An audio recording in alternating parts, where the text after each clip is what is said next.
life, I might have to, the pitchforks at the front of the door, I might have to pick it up and come and protest. Good for you, my darling. Yeah.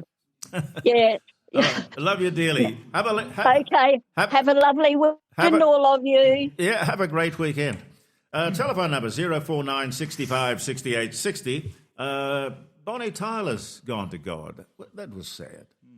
Sure, only 75 years old.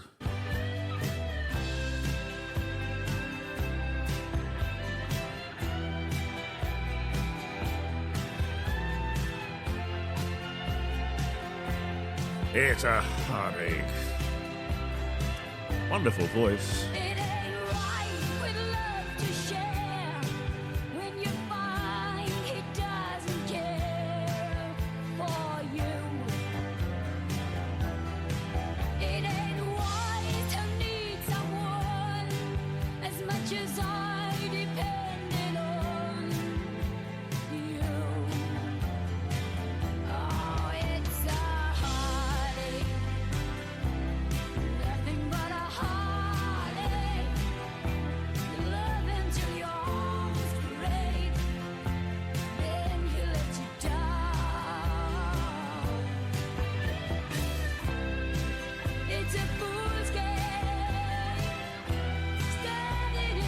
Yep. She held him really well, I thought.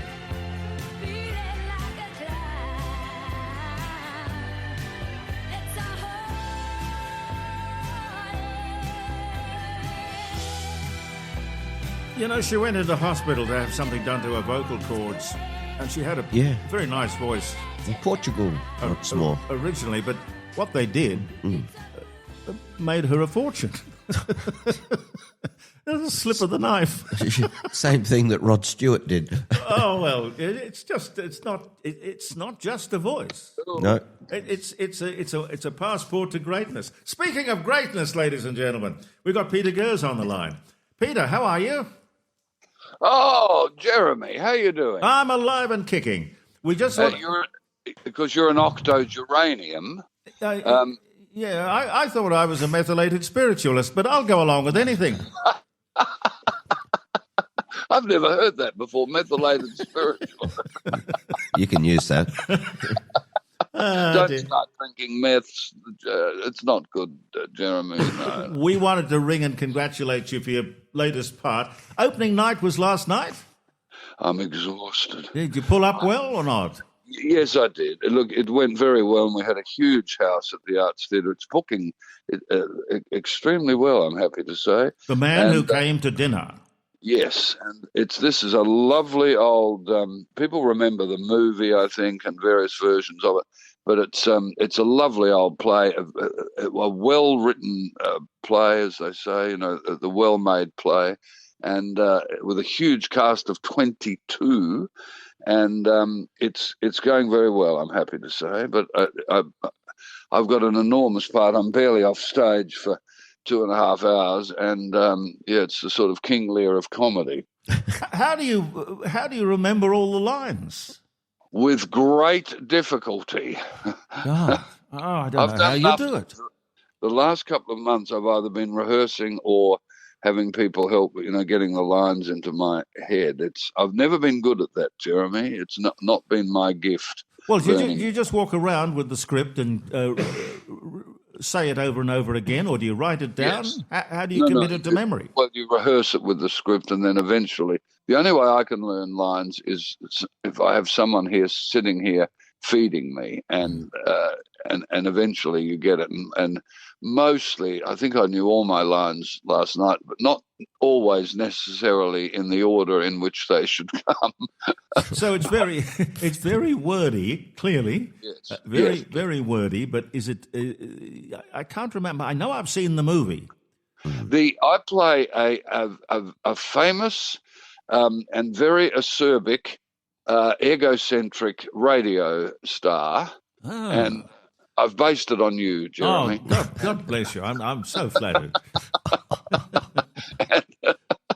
Everyone says, "Oh, it's just like Jeremy." Anyway, he goes to dinner he's on a lecture tour tour of the United States, and he's in a small town in Ohio, and he goes to dinner, and on leaving dinner, he slips on an icy step and breaks his hip. So he's stuck in these people's house for a month, driving them mad. God, I hope he could well enough to call a lawyer. Yes, exactly. And he's threatening them with suits. And we've got all his mates coming in, Noel Coward and Gertrude Lawrence and Harpo Marx and, all kinds of people who are coming to visit him, and people are sending him things from all over the world, including, penguins and an octopus and an Egyptian sarcophagus. So it's very farcical, and it's just a lovely old comedy with a love story in the middle of it, not with me, but with his secretary, and I stymie that love story. And it's a joy to play, and a really top cast, and it's sort of got a bit of everything, but it's happily doing very well. And of course, the fruit of your loins, once again, the famous Christopher, plays a nice part, and gets to rush around a bit, and he's doing very well. No, good. That's wonderful. Every little piece of experience, I tell him, every piece of experience, every time you walk out on a stage, every time you put on a microphone, that's right. It's enormously valuable, because and he's a trooper, that kid. He's a trooper, and as I've always told you, he's a nice kid, and you and Caroline have done a good job raising that boy. I just wish he could keep his bedroom tidy. Just pick things up off the floor. Well, exactly. Yeah, exactly. Well, that's the floor drobe now, isn't it? Everyone has a floor drobe. Yes. I say everything in its place, and a place for everything. Exactly. Well, you should see my place, Jeremy. I've got, you and I are collectors, Jeremy. Yeah. Well, I don't know how you moved from Norwood to Glenelg. How would you pack everything up? No, well, it was the move from hell, and I don't know that I can ever move again. I just hope to leave this apartment in a box, feet first. Oh, God. Yes, but and because we both do the auction houses. Oh, that's tonight. We'll see the go through online, won't we, with the auctions? Do you do that on Friday night, Jeremy? No, I tend to sort of go in on a Saturday morning and have a look around. I love walking around with all of the characters. I think the characters sort of make I agree. auction places. They're fascinating. I agree. And it's a bit social, isn't it? You meet people and have a chat. Well, I just aspire to be a character, but I don't know how to do it. Take a dog. Jeremy, you're a character. You've solved Lots of dogs. I'll take the dog. I don't know what Missy would make of going to an auction. But when are you happy? You're happy, Jeremy? Yeah, you're okay? I'm fine. I specialise in being fine. I every day produces something that I can either learn from or profit by. It's a good life. I'm very happy with it. I just don't understand how all these people around me. They're getting older, and I'm not. I have no idea what's going on here. I know. It's incredible, isn't it? You meet people you haven't seen for ages, and you think how old they look, and then they must think that about us. And particularly if you've had your cataracts done, because you can see all the wrinkles. You never saw them before. Thing, isn't it weird, though, Jeremy? The older we get, the less we understand, the less we know. Well, the less we have to explain. We can pull that true wise thing, that maturity thing. We don't have to go out there and explain anything to anyone. I don't know. Here I am. I feel as if I know nothing. And, to be 16 again when we knew everything. Well, that's true. It's, of course, wasted on the young.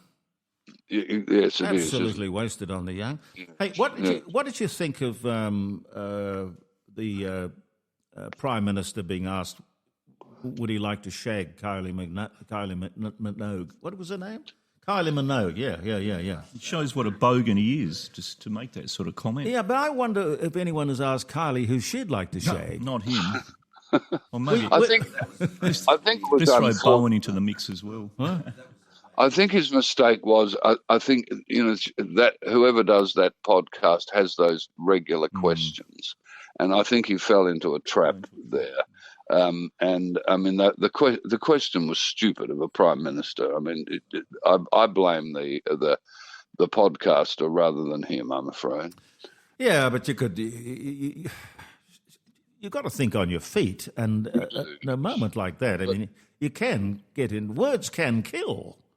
We've all said stupid things on air. I mean, I haven't, and you haven't. No. Jeremy, I was just when you said that, my mind was racing. I couldn't think of one. Oh, dear. Yes, well, there we are. Kylie Minogue. Kylie Minogue, what? Well, the famous meeting between the two of them when they first met was Michael said to her, "Should we date or just do it here?" Well, there's an opening line. Peter, I met Kylie Minogue for him. at a party in Glen Osmond. Oh, really? Yes, and it was there was a house. It's still there, I imagine. That has it's regular-looking house from the front, but there's a big room at the back, and you open a door and you walk into a mine shaft that goes 500 metres into Mount Osmond. Oh, yeah. There are a few adits, I think they call them, or mine shafts around the place, but I've never heard of one adjoining or adding to a And house. it just, I mean, you sort of walked to the end of it and came back. It was in good nick, but they just used it for storage, basically. But Or anyway, maybe- Kylie was at the party, and she's tiny. She's like a little bird that's fallen from the nest. You just wanted to take her home and put her in a shoebox with cotton wool. I bet you did. Sounds like Beverly Harrell. She's a cutie too. Yes, she's tiny too, and a lovely person, Bev Harrell. Gorgeous person. Yeah. Oh, well. But as you know, Jeremy, the bigger the star, the nicer they are, generally. Well, that's true. It's only the would-be's, if they could-be's, that give you a hard time. There are exceptions to this. We won't name them. Kirita Kanawa.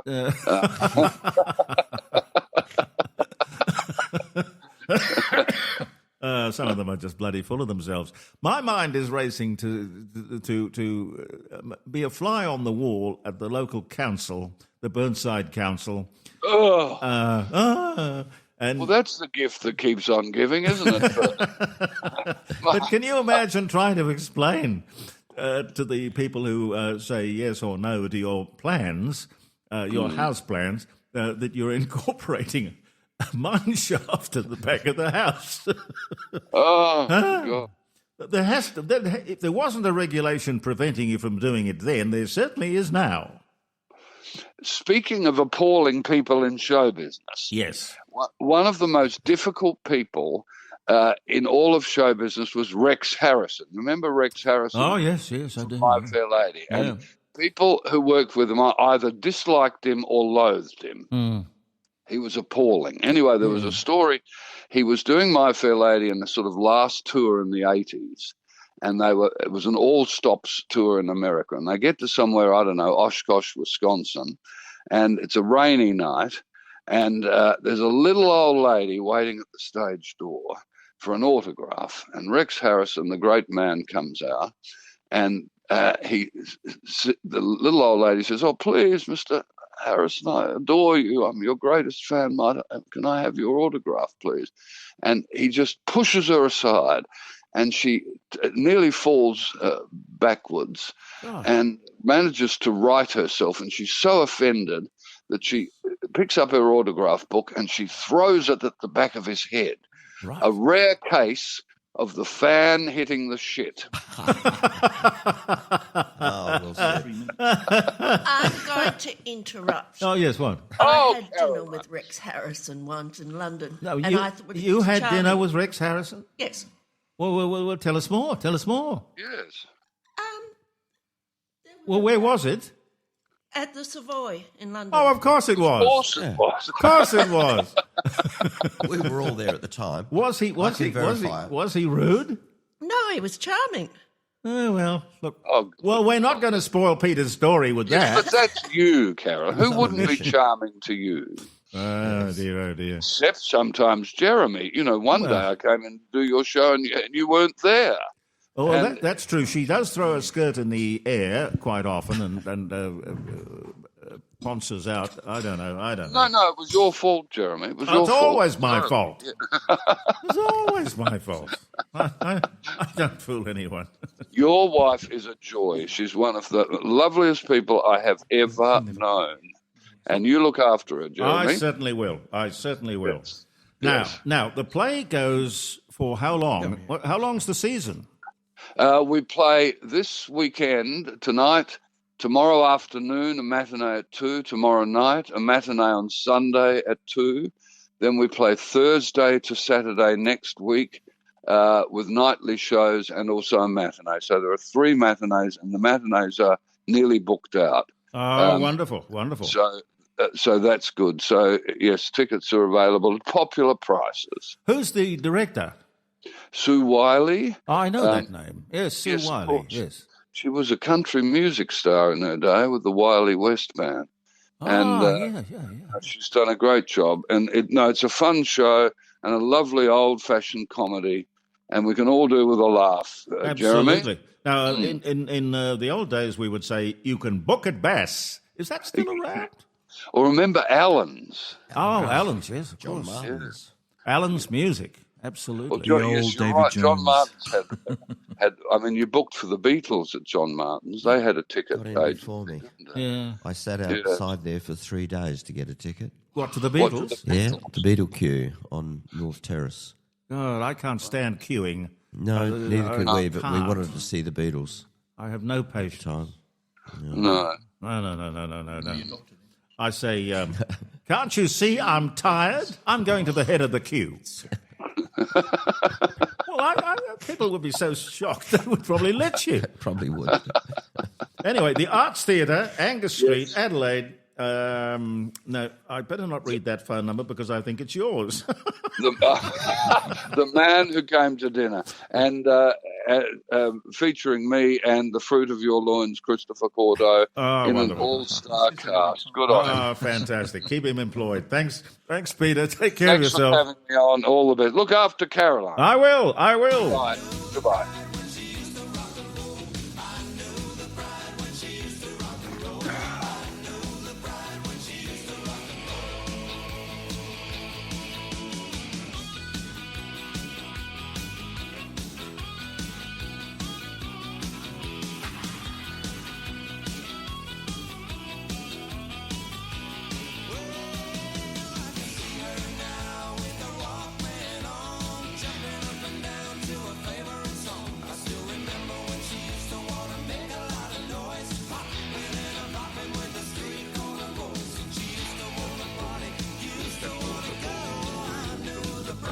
She used to rock and roll. I knew the bride when she used to rock and roll. I knew the bride when she used to rock and roll. I knew the bride when she used to do the roll. I knew the bride when she used to do the pony. I knew the bride when she used to rock and roll. I knew the bride when she used to wanna party. I knew the bride when she used to rock and roll. You know what rock and roll means in that context, don't you?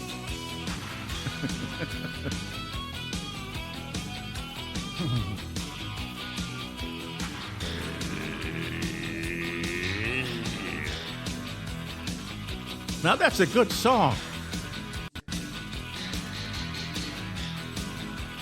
Indeed. Got a long tail. Does. Who sings that? I used to know this. Nick Lowe. Nick Lowe. I haven't. Caroline. Yeah, Nick Lowe. Dr. John Bruni from Sage International and Focus, the podcast.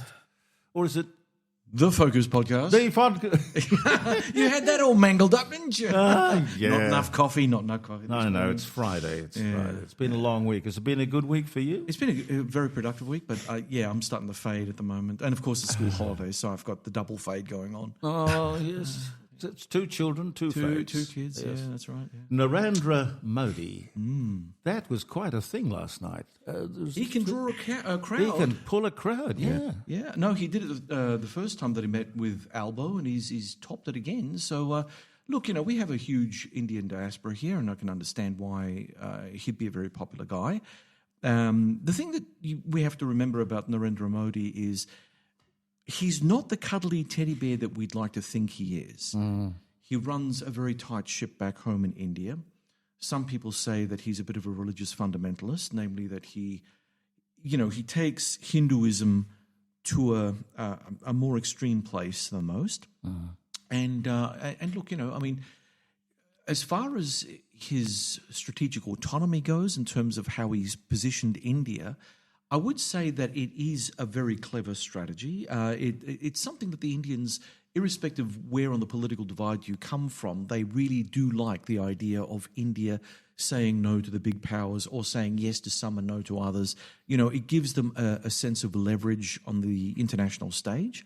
And because India is a nuclear power and it has a large armed force and it's standing right next door to its bitter enemy, Pakistan, on a hair trigger alert, people tend to take notice when India moves in certain directions. And they've both got the bomb, haven't they? Oh yeah, they've both got the bomb. And the nightmare scenario with that, of course, is that if you think of a nuclear war taking place anywhere, the place that you don't want it to take place over is in India, Pakistan, because it sits right next to the equator, and the trade winds will blow the radiation globally.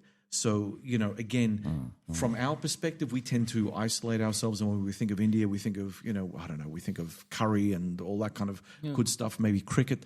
But we don't think of India being on a hair trigger to the annihilation of humanity over a smaller country like Pakistan, which has proved to be a bit of a bad actor internationally as well.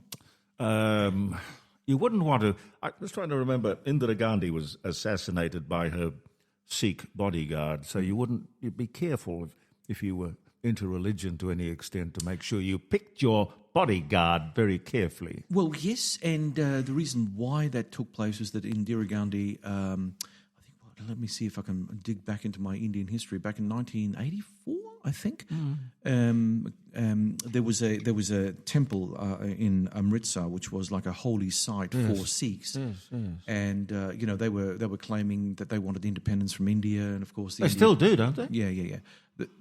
Oh my God, you're public. No, I have actually pulled the phone. What have you done? He'll be back, folks. He's just stepped out for a moment. It's probably the Prime Minister seeking urgent advice. Could be. On foreign affairs. Yeah. Or Kylie Minogue. Or from the missus. Or Kylie Minogue. Yeah. Oh. G'day, Australia. You know what I think about Kylie Minogue? No, I'll go there, but yeah. If we gave Kylie the choice, you've got, who do you want to shag? You've got Albo, you've got Chris Bowen, and Jim Chalmers. Now, my God, one? Give her a choice at least. Yeah, well, she's got a choice. No, that's no choice. Jeremy, those are mental images I will never be able to expunge from my consciousness. You can't unsee this. Either way, she gets the back end of the stick. Well, to sort of... yeah, all three of them. I'm sorry. Well... It's the conversation's already gone into the gutter, and I haven't even had my first coffee yet. I mean, what's going on here? No, well, I can get you a glass of wine, and that'll help you along nicely. It always helps me along. So to speak. Yeah. Oh my God. Anyway, we're selling India. We're selling India our uranium, and they're an atomic power. Yeah, nuclear armed and nuclear civilian. Yep. Now we're not allowed to use it. Exactly. But they are. Yeah. It makes absolutely no sense at all. Well, we are... No, it makes perfect sense. We are a farm and we're a mine. So what we do is we take the good earth of Australia, sift it out and ship it off. We don't do anything with it because, of course, that would take political imagination, and that is something we don't have here in abundance. I think we've all come to that conclusion at some point. Apparently there are so many competing interests and vested interests... The government has to walk this very fine line. Well, Labor certainly has to walk this very fine line that it can't do this and it can't do that, and the Greens won't let them do this. Yep. I just find it amazing that when you look at the growth in India, and then you look at our growth, which is feeble and one of the worst in the world, and they're using our coal for cheap energy, and Yeah, they're but using our uranium. I will give you a little. There's a darker image here that very few people, unless those people are from India or travel backwards and forwards between Australia and India, know, and that is that there is a price that India has paid for its fast track to development, and because a lot of it, I mean, arguably 70% of it is still coal based. Yeah.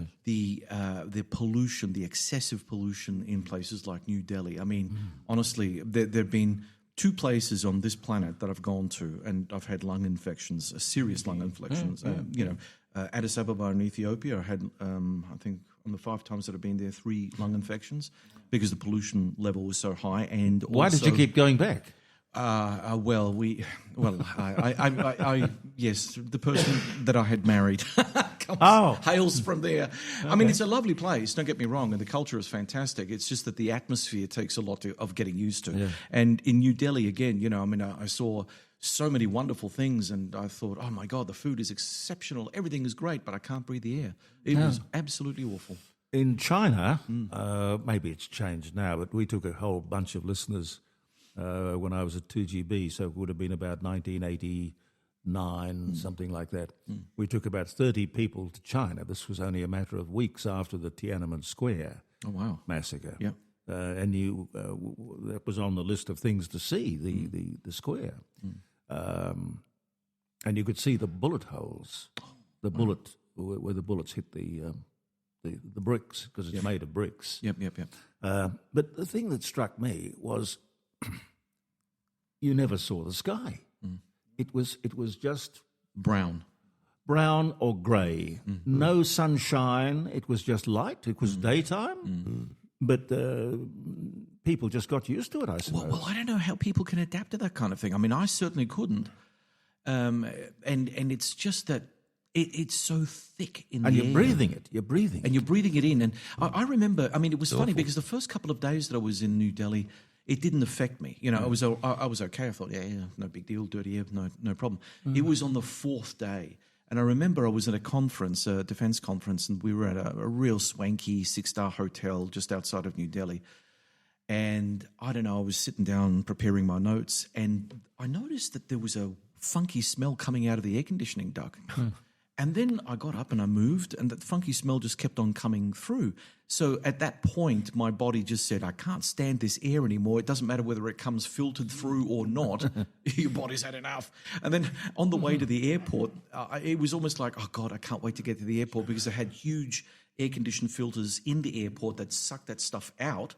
So I thought I'd go into a purified environment. I go into the airport. Yes, the air was clean until I went to the gate. And then the air poured in from the glass. Oh, my Lord. It was awful. Yeah. The truce seems to be over. Thank you for the tea. Bless you.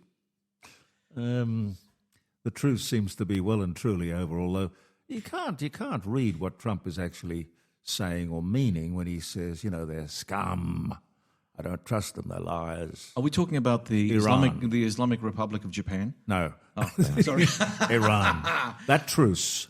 That truce. one. Yeah. Yeah, look, Trump has a very interesting form of diplomacy going for him. I don't know if it's going to actually work out well for him, but, his apologists say that he's a very stable genius, and they're maintaining their very stable genius line to the rest of the world. And, of course, if you happen to even slightly criticize the great man publicly, you come under all sorts of pressure from people who have swallowed the Kool-Aid and believe that Donald Trump is a very stable genius. Well, if you keep telling people something, eventually they're going to believe you. Well, he's operating by the Joseph Goebbels version of if you tell a lie often enough, people will start believing it. And, of course, about 30-40% of Americans seem to believe it, and the lie continues. And Donald Trump is selling us something about, first the war is over, then we destroyed the armed forces, then the war is over, then the ceasefire is here, then the war is on again, then they're scum, we're going to exterminate their civilization, then we do. In anyone's case, when they're studying this, say 50 years from now, they will say this man had some problems because, keeping the world over a critical choke point where everything runs, our fertilizer industry, our plastics industry, our fuel. It's not an insignificant thing. And he's dicking around, pardon my French, but he's dicking around with all of this to the point where, people are starting to freak out just slightly because, we're going through all of our fuel reserves right now. We're not getting enough fertilizer to our farmers, so the crops next year are going to be much smaller than the crops this year. We're still living off last year's, so maybe, we'll be able to squeak by an extra 12 months. But beyond that, I have no idea if this thing just keeps on kicking on for the rest of the Trump administration. But if you listen to his rhetoric, wouldn't it make a wonderful movie? Sort of I could see Peter Sellers or Charlie Chaplin, the great dictator. It's just so funny. And when does a war stop? Well, when does a tit for tat? Oh, well, you do that, we'll do this, we'll bomb that. You touch that, we'll bomb that. And he seems to think that that is a contained situation, and it's not really a war. Well, okay. Let's step back from there. It's true to say these are all negotiating positions, and the Americans are trying to get the upper hand over the Iranians, and the Iranians are trying to get the upper hand over the Americans. But the fact of the matter is, while they're playing these games, the oil and the fertilizer and the plastics are not flowing out of the Gulf. Yeah. So, if it were any other part of the world, say somewhere off the African coast or somewhere off Latin America, no one would give two worries about X, Y, and Z happening. But because it's coming out of the Gulf, it becomes an existential crisis for the world. And I'm not sure how anyone can justify what Trump is actually doing because, see, Trump wrote this book called The Art of the Deal. And The Art of the Deal is like a mafia handbook. It's all about intimidation. I'm going to intimidate you and you're going to, Jeremy, you're just going to fold. Fold like a pack of cards. You got no cards, and all that kind of stuff. And that is what the tenor of the book is all about. But what Trump tends to think of is that he is the most supremely powerful person in the world, and no one else has any agency, and no one is clever enough to work a way around the art of the deal. But if you read The Art of the Deal, and thank crikey I haven't, but if you read it, the argument is full of holes because, yes, it's talking about intimidating your opponents and frightening them into submission and all of that kind of thing.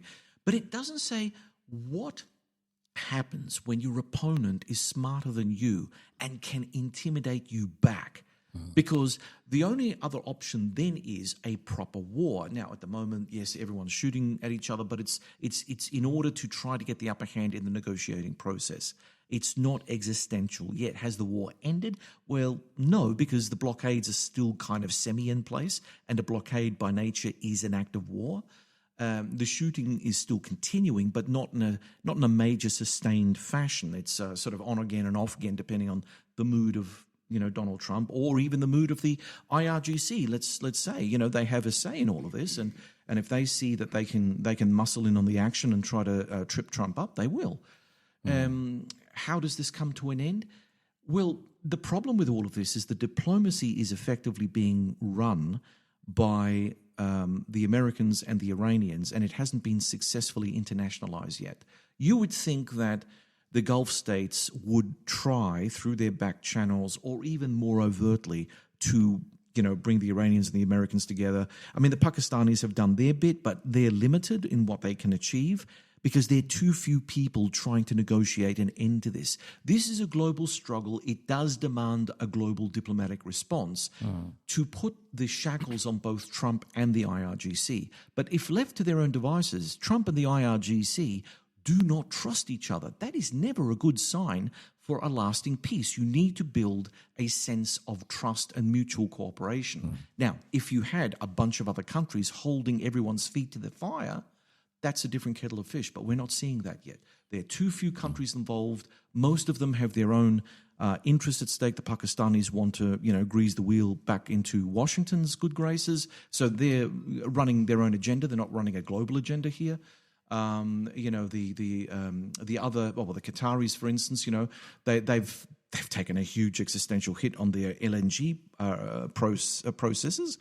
It's going to be interesting to see whether or not, they're also entering the negotiating process with the United States with clean hands, or whether they're angling for something else as well. So there's always the subtext to the real event, the headline, right? John Bruni is with us. Tony's here. Gary's here. You're here. Telephone number 0491 65 68 60. Whether you're building your first, second or third home or a seasoned property developer, no one likes extra scary costs. Rossdale Homes get that, which is why they pride themselves on their absolute fixed price guarantee. They believe trust is a must, and with their guarantee and fixed price contracts, you'll get no nasty surprises. For peace of mind, trust Rossdale, where only you can change the price. rossdalehomes.com.au, trust is a must. BLD 8104.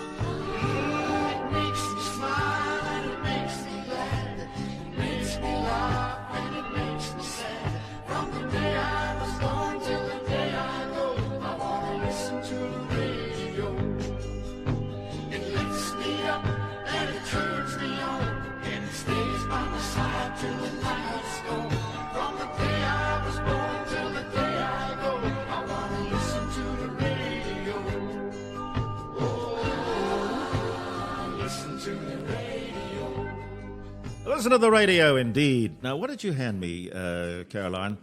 July the 10th celebrates Pina Colada Day. Okay, Pina Colada Day. And Don't Step on a Bee Day. Don't Step on a Bee Day. You don't mean a bee day that you find in a toilet, right? No. Don't Step on a Bee Day.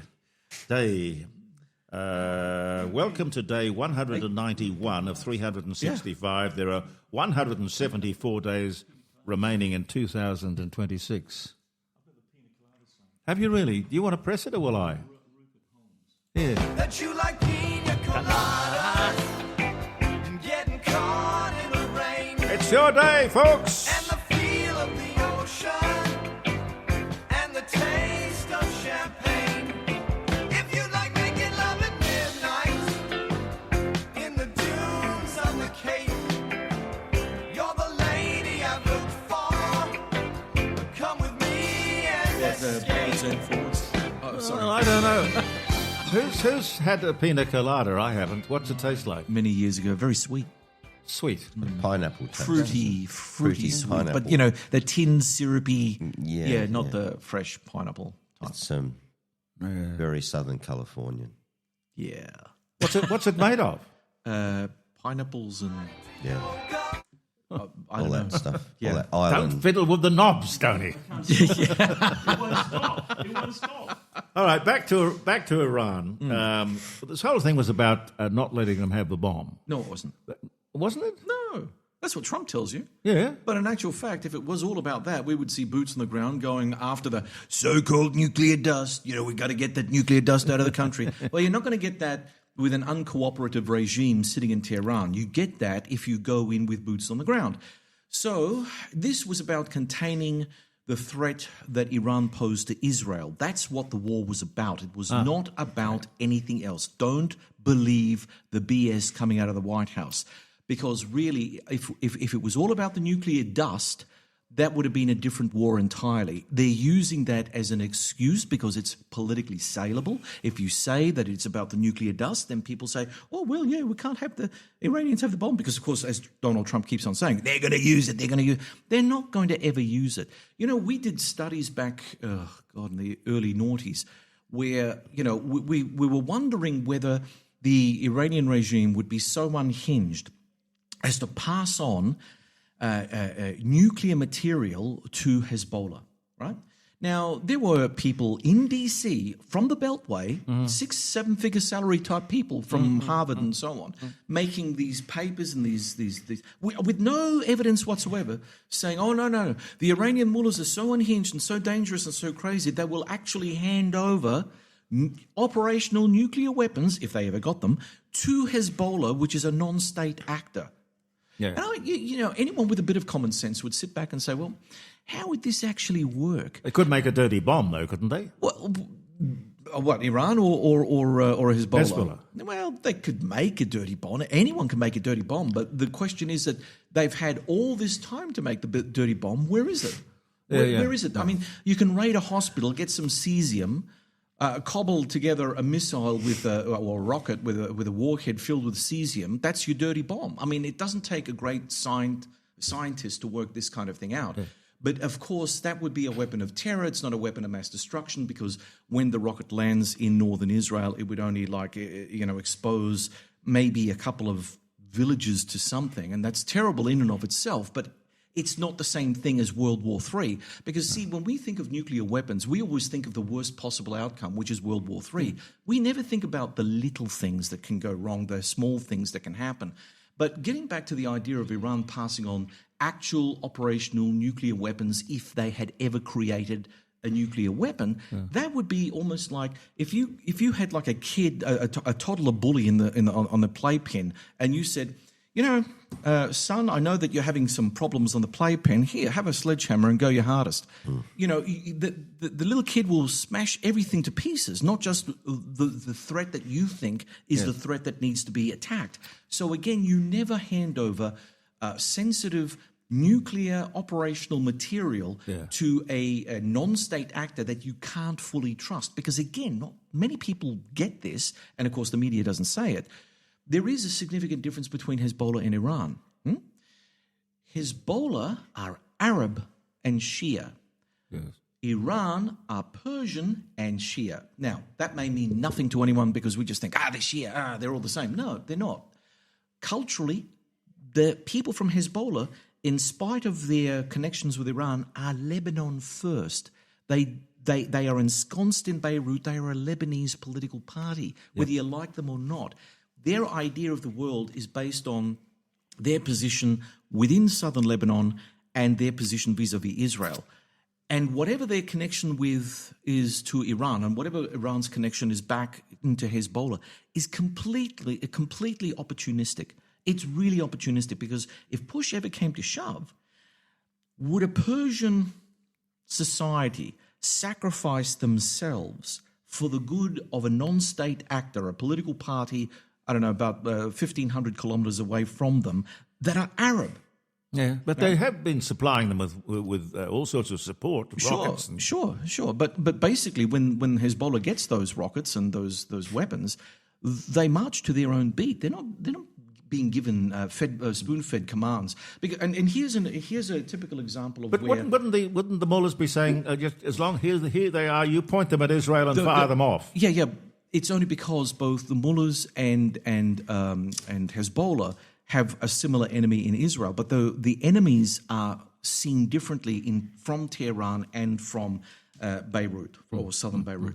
They are not the same way. They don't see things exactly the same way. That's what makes this whole situation more complex. When you look at the screaming headline and you look at Donald Trump saying X, Y, and Z, they're trying to simplify a very complex picture. Invariably, everything that has been said publicly about the war up to now is wrong, and no one wants to admit to it because everyone loves a screaming headline. A screaming headline filled with BS is what sells a newspaper. It is not the truth. The truth is far more complex, and we don't deal with complexity. We just don't. Well, why bother about a nuclear weapon when you either have stumbled across a much more significant weapon, the Strait of Hormuz? Exactly right. If they didn't know before, they certainly know now. But Jeremy, as I've said on the program before, when I was working in the Middle East, we were running scenarios. Because, back in 2006 when I was actually in Abu Dhabi, there were huge tensions between the Iranians and the Americans over Iran. That little country that the Americans went in and broke. Right? So the Iranians rushed in because, of course, half of, or at least 70% of the Iranians are Arab but Shia, right? And, of course, that religious similarity is what everyone takes notice of. They don't take notice of the differences. So they say, the Iranians are coming in. And the Iranians were. They were delivering brown paper bags of money to various Shia mullahs inside Iran to tilt the balance of power against the Americans. So then we had,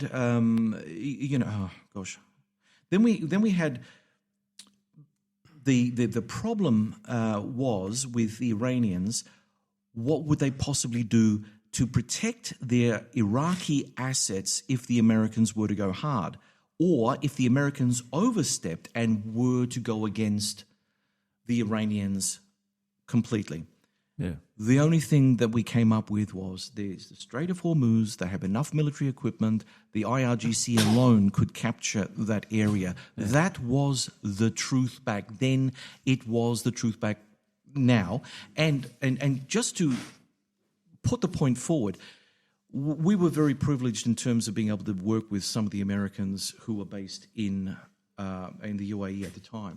Yeah. And they knew exactly what we knew. They knew it even better than we knew because they were deploying forces in neighbouring Iraq at that time, and they were worried that if things spiralled out of control, the Iranians would take Hormuz and hold the world at ransom. Yeah. Now, what happened between 2006 and 2026 that all of a sudden America just forgot all about that period of history? Oh, I don't know anything about that. Oh, no. The Iranians surprised us. Rubbish.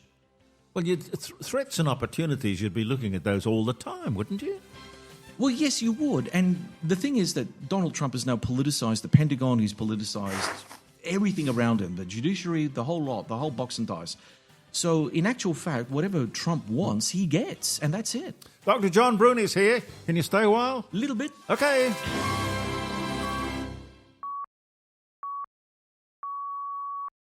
You're listening to the Court of Public Opinion with Jeremy Cordeaux, where the time is 10 a.m. Australian Central Standard Time. Hey! What's the weather for the weekend gonna be? Will it be hot, cold, rain, snow?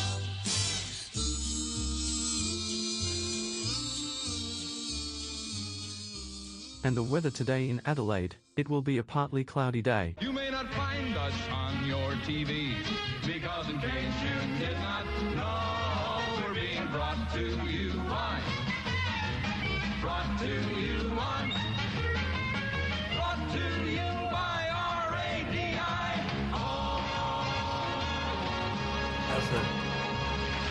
Dr. John Bruni from Sage International is going to stay for a little while, and Professor Plimer has just arrived. Let me tell you, whether you are building your first home or your second home or your third or maybe you're onto your 10th, I don't know. You could be a property developer. I don't know. No one likes extra scary costs, however. That's a common denominator. Rossdale Homes, they give you a fixed price guarantee, which is a nice, warm, cosy feeling. When you build something, trust. Well, I suppose when you do anything, trust is a must. And that's the guarantee, the fixed price contract, meaning only you can change the price. rossdalehomes.com.au. Check it out. You'll find them very good to deal with.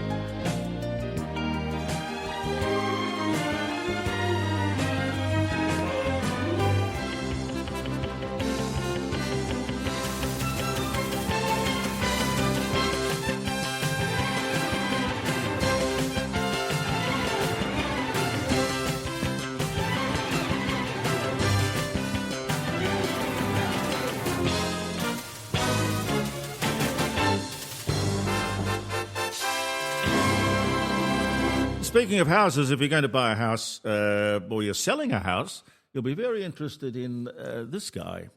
His name is Neil Jenman. Neil Jenman has written this. This is not his first book, not his first rodeo. Questions that every seller must ask. I get the feeling, just browsing through this, that Neil does not like the real estate industry very much. I don't know. Maybe, perhaps there's some history back there somewhere. Neil Jenman later. Isabella Taylor, that remarkable young lady. She's been a guest on this program before. She's going to drop by. And John Ovenden later on in the morning. And Professor Plimer right now. How are you, sir? Very well.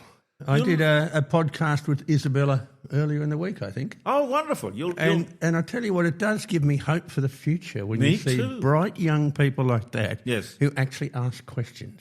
Yes. And she's got a very good brain. It's wired the right way. It's wired to reject propaganda. So it gives me hope when I see young people like that. Well, how can a young lady like that come through the system, the sausage machine? Because I think the whole thing is designed that all the kids in the class are supposed to be indoctrinated to the same extent in the same way, and then they'll all come out saying the same things and thinking the same things. But here is an independent kid, independent. She's probably genetically very lucky, having good parents and good grandparents who have actually pulled her up every time she says something and not allowed a nonsense to come out of her mouth. But she's a very impressive young lady. John is fathering. Are they two girls or two? No, one girl, one boy. You find it easy, or is it a challenge? It has its moments, but I love it. I mean, I suppose every parent will have their little hiccups ever so often, but the joys of having kids far outweigh anything that you go through. But as the twig is bent, so shall grow the tree. That parenthood, it's a terribly onerous responsibility because you've got this malleable person that is going to come out wonderfully well or not. I think that the secret, I mean, as we were talking about this young lady, I think the secret really is to ensure that the home life has stability and also a little bit of friction, creative friction. I always question my kids question me. And I think it's always great being able to sit around the kitchen table and have these debates. I came from a home that was full of those political arguments. My grandfather and I used to, literally fight quite loudly with each other over elements of history and so on and so forth. Yeah. Thankfully, I was mostly right. but I give my granddad props. He was pretty good too. But again, that little bit of creative friction between getting an idea and pulling it apart and putting it back together again always makes one, I suppose, think more flexibly. Rupert Murdoch is fond of calling it creative tension. He applies it to his employees, probably more than his family. Now, Professor, is it true that Gina Rinehart is going to give Elon Musk an island? Did you see that? She suggested that he should purchase that island for his SpaceX. It's not an island she owns. I know she did look at buying one of the islands off Queensland. Yeah, one of these resorts that had failed. Yeah, they're very cheap. I can't understand exactly why the resorts... Beautiful places. Well, they're cheap, but then the money starts to flow out when you've got to build something, when you've got to get there. Yeah. And then you've got the rules and the regulations that control everything you do. Yes, and I think if she gives him an island, it'll be the gift that keeps taking. What's that? What's the thing you give somebody and... an Indian giver? No, you're cursed for life if somebody gives you this... just saying, anyway. It doesn't matter. Andrew Taylor, I heard him on 3AW this morning before coming in and starting this program. He seems to have thrown down the gauntlet to Pauline Hanson. I saw that on Sky, which is the only channel I watch, except if the footy's on. Yeah. I think he's probably burning a few bridges. There is a reality, and that is that One Nation will no longer be at 3%. Somewhere along the line, they're going to have an arrangement, be it with preferences, be it on policy. Yes. And for him to attack One Nation on policy is a little bit rich, because he's a chap who's very confused about Paris, very confused about net zero, and very confused about energy costs. What's to be confused about? Well, they're all interrelated, but he wants to be half pregnant. So... He's claiming that the policy comes from one person. That's not true. Certainly on things like climate policy, Senator Malcolm Roberts has a lot to say on it. Yes. So I think there has to be a situation whereby they remain friends but at arm's length. And I think he's burning that a little bit too much. Now, there's a lot of angst because there are a large number of Liberal Party members are not renewing their membership and going across to One Nation. The former New South Wales Senator, Senator Holly Hughes, she did that. She was a Liberal senator and she's moved across to One Nation. We've had Barnaby Joyce move across from the Nats. So it's a difficult situation, I think. Yeah, there's no denying the move is on. It's a question of whether it can be sustained through to the next election. Well, that's always the problem, isn't it? To keep it going. It's a long time between the next election. With any side, anything can happen. Yes. I think a litmus test will be Victoria, but they've got their own special problems, which some of them are similar to the federal problems, and that's bankruptcy. And here you've got Victoria, which has banned the exploration for gas, yet it's pressured the federal government to actually have a gas policy with a reservation policy with gas coming from Queensland, which could be exported, coming down to Victoria. Now, there are two things wrong with that. Victoria hasn't drilled for its own gas, and it should, and there's a lot of gas there, and I've seen wells flaring in Gippsland. I know the Otway Basin. You could run the Portland smelter off Victorian gas. And the second thing is the pipeline capacity doesn't allow gas to come from Queensland to Victoria. So they're in a mess. Sort it out. Don't put pressure on the Labor government to force a gas policy change, and this gas policy actually enriches large industry, especially in New South Wales, where these union-run industries can actually have the energy to keep going. Now, New South Wales has got a massive gas resource at Narrabri. It's been 17 years now that they've been trying to get that off the ground, and Santos keep getting belted around the head every time. So what the unions are doing is saying, we'll pinch Queensland gas, we'll make sure some of it's reserved, it will come into our factories where we've got a lot of union members, and these factories won't close because of a lack of energy. And this to me is, and if I'm not a Queenslander, but if I were a Queenslander, I would be more paranoid than the normal Queenslander. It surprises me to hear that the systems aren't compatible. But it reminds me of the railways. Compatible. No, they weren't compatible for a very good reason. Victoria had a very large amount of gas that came out of the Bass Strait field. Yeah. That gas actually kept industry going in Victoria. It was a manufacturing state. That gas is now on the way down, but they didn't need to have pipelines going to other states.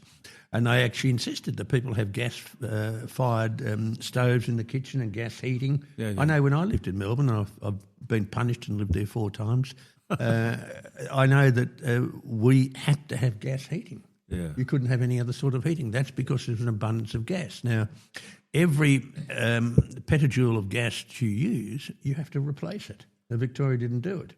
And they could have replaced it by drilling onshore in the Gippsland Basin, drilling onshore in the Otway Basin, or actually allowing fracking, especially offshore in the Gippsland area, where not only was the gas generated, it migrated and trapped. So Victoria's cooked its own goose, and I don't see that Australia or Queensland should actually bail them out. Well, apparently you can't build a house in Victoria and facilitate any gas. You have to have electricity. They don't like you having gas appliances. Well, therein lies another problem, that because brown coal is so evil, and when you burn it, it produces electricity at 3 cents a kilowatt hour, which is about a tenth of what Victorians pay now. Yeah. Because of that, they're going to hit the wall. Yeah. Because there's no way that Victoria can actually keep itself going on sea breezes and sunbeams. So they've drunk the Kool-Aid, and they believe that the gas of life, carbon dioxide, actually warms the planet. Well, we've got thousands of millions of years of data to show that that's not the case. Did you see the story about the dinosaur bone that they found in Antarctica? Well, I'm not surprised. The Antarctic rocks were once connected to South America, to Australia, to South Africa and to India, and we find dinosaur bones there. We also have coal deposits in Antarctica. We also have very ancient rocks, which are quite uranium-rich. Yeah. We also have modern rocks forming, such as in West Antarctica. We've got 150 geothermal areas sitting underneath the West Antarctic ice sheet. So if the ice sheet melts a little bit, people say, it's global warming. You can't melt a sheet from the bottom with warmer air on top of it. And if you warm air from minus 20 to minus 10, it's still not going to melt the ice.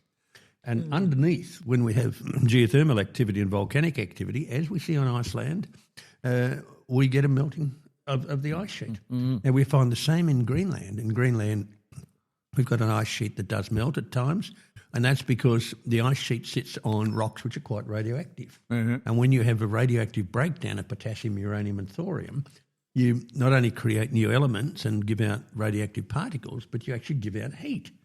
And so there are many things we don't get told, and I think it's because many of the activists either don't know it or don't want to tell us what it is. Well, the journalist was quite surprised that the dinosaurs would have been in Antarctica. It's not hard to surprise an ignorant journalist. Oh, sorry, I used the tautology, ignorant journalist. Well, the guy, I guess he was a geologist or an explorer or something or other, he said, oh, no, 35 million years ago, it was a lush, green environment. It was more like South America. It was like a jungle. Now, you'd imagine that somebody would say to that, well, you mean Antarctica has changed so much in that time? Man's influence upon the environment back then would have been nothing? Well, Antarctica and Australia pulled apart about 96 million years ago. Tasmania clung onto our coattails and we couldn't get rid of them. New Zealand pulled away also, and we have been able to get rid of them, push them out in the Pacific and give them their well-earned volcanoes and earthquakes. And South America pulled away a little bit later, and by the pulling away of South America, we set up a circumpolar current around Antarctica. So warm water from the tropics couldn't enter Antarctica, and we had a polar continent with no access to warm water, and it froze. Now, Antarctica geology is no different from that of southern Australia. The rocks that we find here in South Australia continue across into Antarctica. We can see great valleys of salt lakes in Western Australia, and when you join them back to Antarctica, these are glaciers. We see the dinosaur fossils, which we find around Phillip Island area in Victoria. The same rocks exist in Antarctica. So we've just broken apart continents. Now, that idea came out of a meteorologist in 1912, and that was the German Alfred Wegener. And Wegener argued on the basis of looking at ice, looking at old fossils, looking at, well, nothing else, a fossil has to be old, doesn't it? Looking at fossils, looking at glacial striations, and he used these down at Henley Beach and the ones down further south down the coast. Those striations are telling you which way the ice moves, and he was able to put up an idea that the continents were once joined and they've since pulled apart. Now, he was absolutely pilloried, especially during World War I, because he was German. And the second thing is that the ideas had no explanation. We didn't know a lot then, and he argued it was a rotational force that did it, but it wasn't. And so those ideas came up in 1912. Way ahead of his time, we resurrected those with returned soldiers who had been doing seaborne magnetics, looking for submarines, and they noticed that the ocean floor was striped and the magnetism reversed as you go further out from the centre of the ocean. You have one as normal magnetised, the next layer is reverse magnetised, and they were able to put together a story of continental drift, something that Wegener put together in 1912. Now, that's the story of science.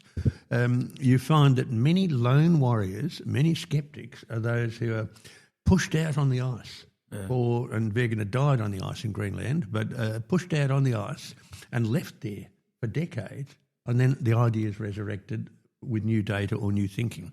And that, I think, is what's going to happen with a lot of this work in Antarctica, because that shows us that we've had multiple changes in climate, that Antarctica was once tropical, that Antarctica geologically is very similar to Patagonia and very similar to parts of Tasmania and parts of Victoria and South Australia and Western Australia and parts of the Cape Town area in South Africa. So it takes time often for ideas to change and to cement. Now, with climate change, the first time we've ever had an idea that's based on political propaganda.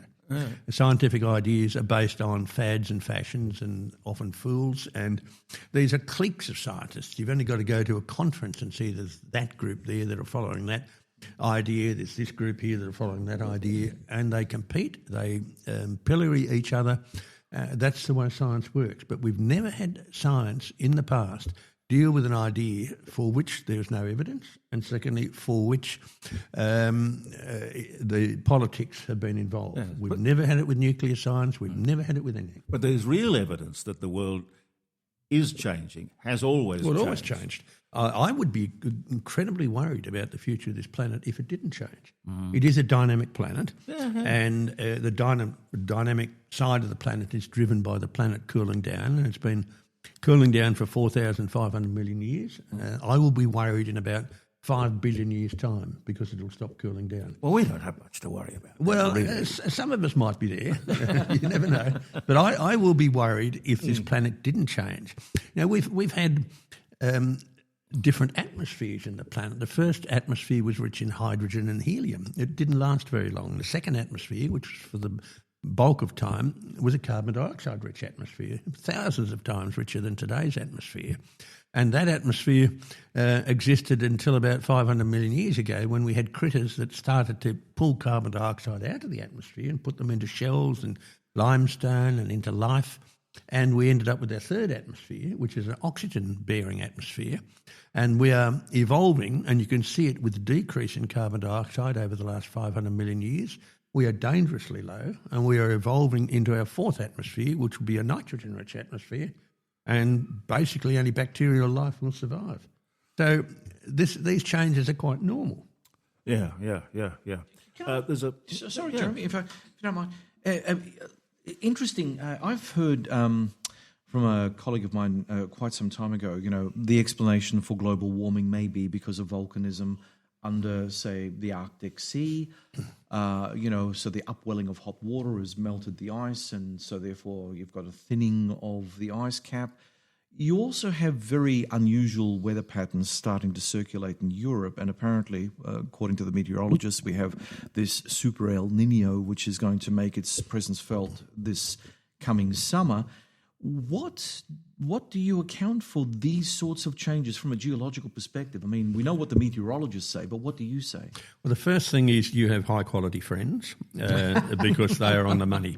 In the Arctic Sea, you've got a spreading centre where you're pulling apart the ocean called the Gakkel Ridge, and there we have submarine volcanoes.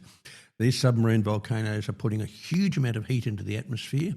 The volcanic rocks there, and we've measured them, have 13.5% by weight of carbon dioxide in the lava. That dissolves in basal seawater, and when that seawater eventually gets to the tropics and is upwelled, it degasses carbon dioxide. The second thing is that we have the oceans being pulled apart. This is one of Wegener's ideas. He fitted the continents back together again. They are being pulled apart. We have mid-ocean ridges. We've measured more than 3.4 million volcanoes in the Pacific Ocean. These volcanoes are leaking out carbon dioxide. The modern volcanoes are leaking out heat. Now, in the Pacific, when you have a volcanic eruption, you don't see it. But you can measure it with a small amount of earthquake activity. As you push apart rocks as the lava rises, you get breakage of rocks and earthquakes. And so we've been able to measure earthquake swarms, and that correlates very well with El Nino events. Right. Now, if you want an El Nino event, you need to heat seawater. How do you heat seawater? Well, that's to put many cubic kilometres of molten rock at 1,200 degrees Celsius into the sea, which is at 2 degrees Celsius. You obviously have to take heat from the lava into the sea. That warm water rises, and that gives you an equatorial El Nino effect. So there is a lot of work in volcanology which is suggesting, well, wait a minute, we're on a planet that's cooling down. This is part of the cooling process. 70% of the surface of the Earth are the oceans. So more than 70% of the Earth's heat that we lose goes into the oceans because the thin crust is in the oceans and the thick crust is on the continents. But that's totally ignored by the climate people. It's totally ignored by the meteorologists because it doesn't fit the story. And the planet is losing heat and has been for a very long period of time. We see it under the ice in Antarctica and Greenland. We see it in the oceans. Now, I've seen various calculations, but I wouldn't hang my hat on any of them, but it's anything from 3% to 20% of the heat that we put into the atmosphere actually comes from volcanic activity beneath the oceans. Professor, you said it doesn't fit the story. Who wrote the story? Well, the story was written by a team of people who are into controlling you. I suspect a lot of the story came out of the Soviet Union or out of Russia and has continued. And the story is that you filthy capitalists are filling the atmosphere with a poisonous gas which is going to create a catastrophic climate change. Oh, by the way, we'll keep smelting and we'll keep pumping out carbon dioxide. And by the way, we'll keep selling you material such as wind turbines and solar panels. So I think it's been and I'm not a conspiracy theorist, but I think it's a very, very good economic model to be able to make sure that your military opponent has higher costs through energy, and all your costs are related to energy. This piece of beautiful cake which I want to attack in front of me, you made that using energy. You grew the grain using energy. You grew the sugar for the icing using energy. So everything we do on this planet is related to energy. And so if you can weaken your opponent by having their energy costs sparse or very expensive, you are winning the long-term political battle. There's also an interior battle that goes on. If you can destroy the morale of your opponent, then any long-term political, social or moral battles become easier. And I think that's what's happened over the last 30 or 40 years. We've actually been attacked from within and from without, and we've got, to use the term, the useful idiots there who are following this. Now, we have a very large number of people with a self-interest, and these are in the climate institutes, and we have them in every university in the country, and these people are doing enormous amounts of research, generously funded by we, the taxpayer, and they are telling us that the planet is changing. Yeah. Well, we know that anyway. Yeah. Now, I'm but not... you say it's cooling, and they say it's warming. Well, it depends upon the time period you look at.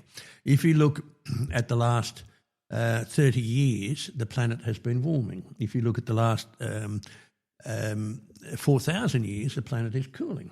It depends upon time.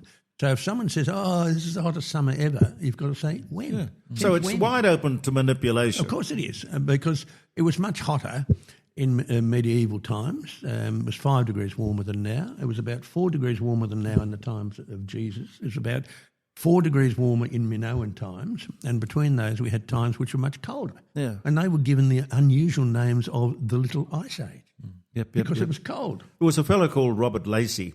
We used to talk to him when I was at 5D, and he was a royal author. He did biographies of the royal family. Mm-hmm.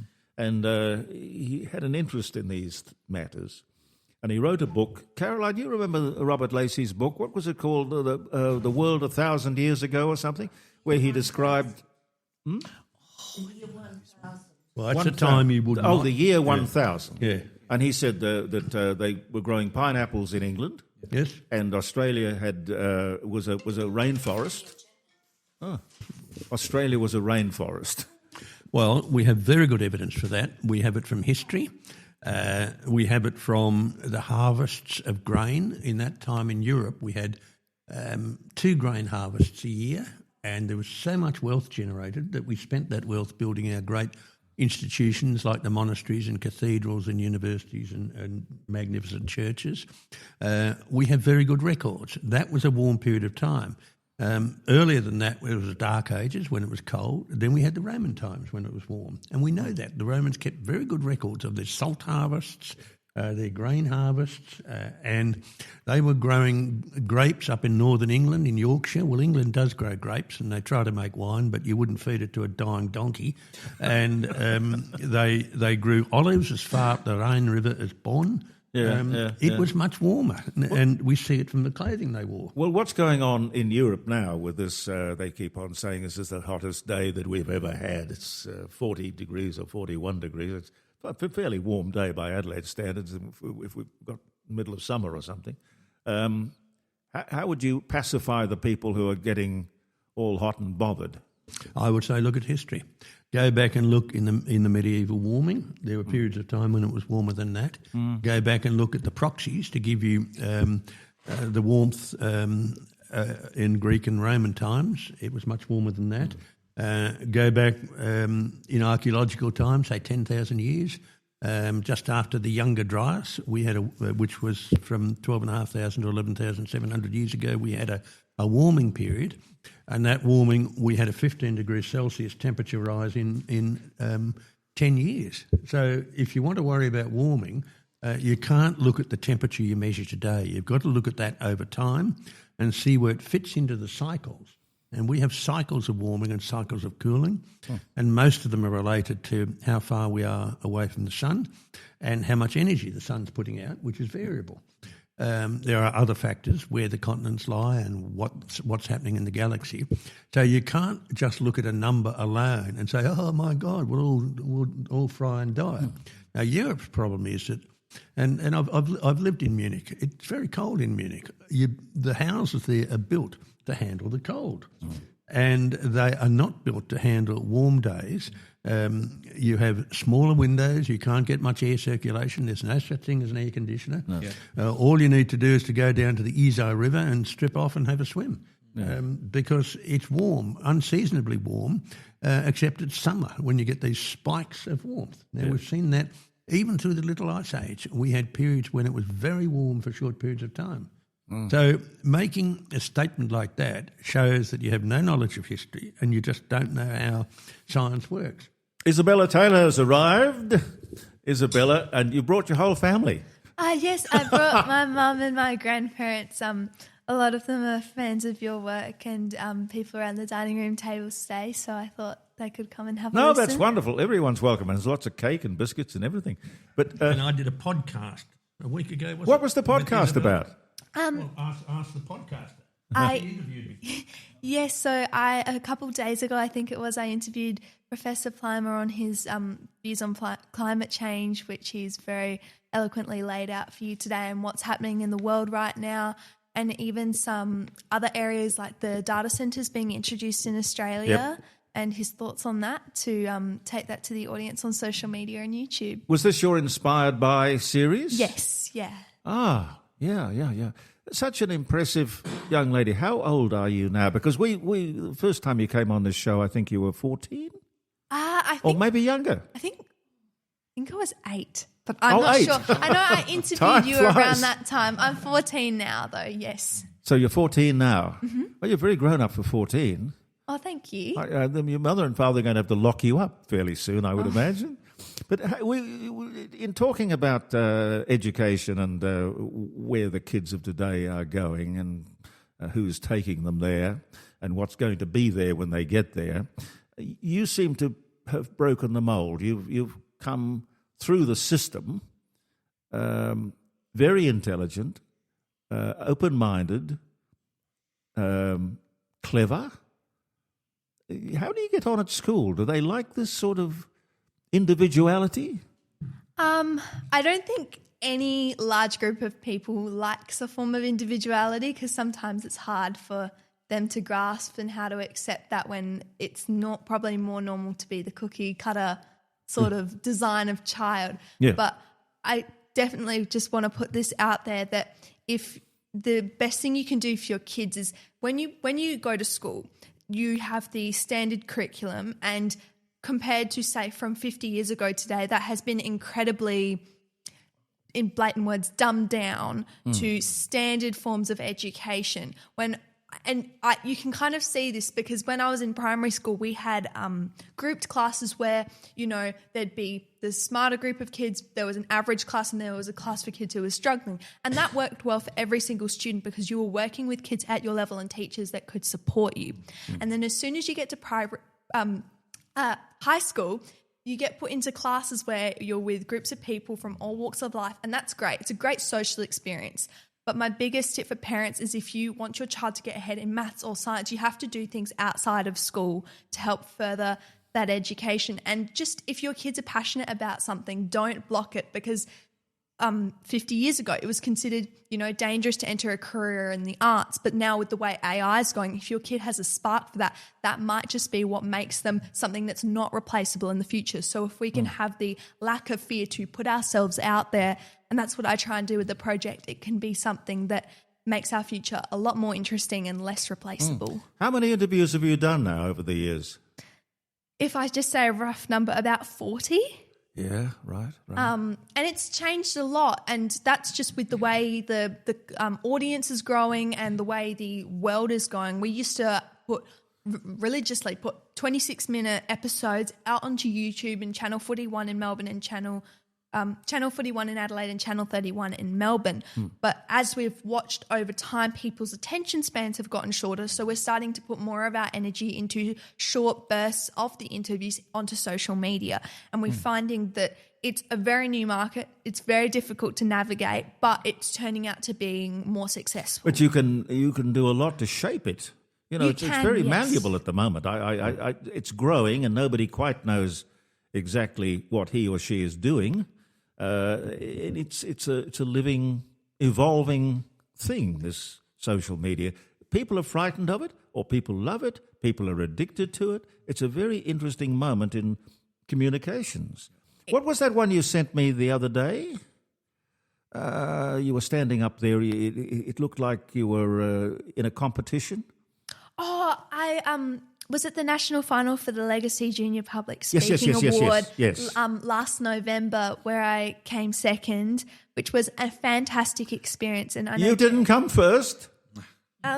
It had some very great speakers, and I have to say it was a very difficult decision for the judges, but I'm just so grateful to have had the opportunity to have participated in such an interesting competition where so many different ideas were spoken and listened to. Yeah. And I know, Jeremy, you're a ward of Legacy, so it's always great to talk about the competition with you.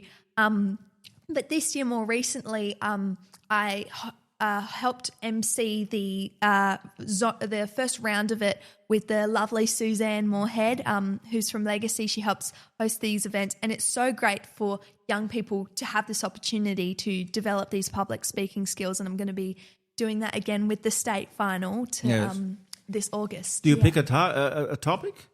So you pick a topic based on the legacy ideals of mateship, personal sacrifice, voluntary service, the need for remembrance, and social justice. And then you can speak for 5 minutes on anything in and around those topics. You might choose one, you might choose five.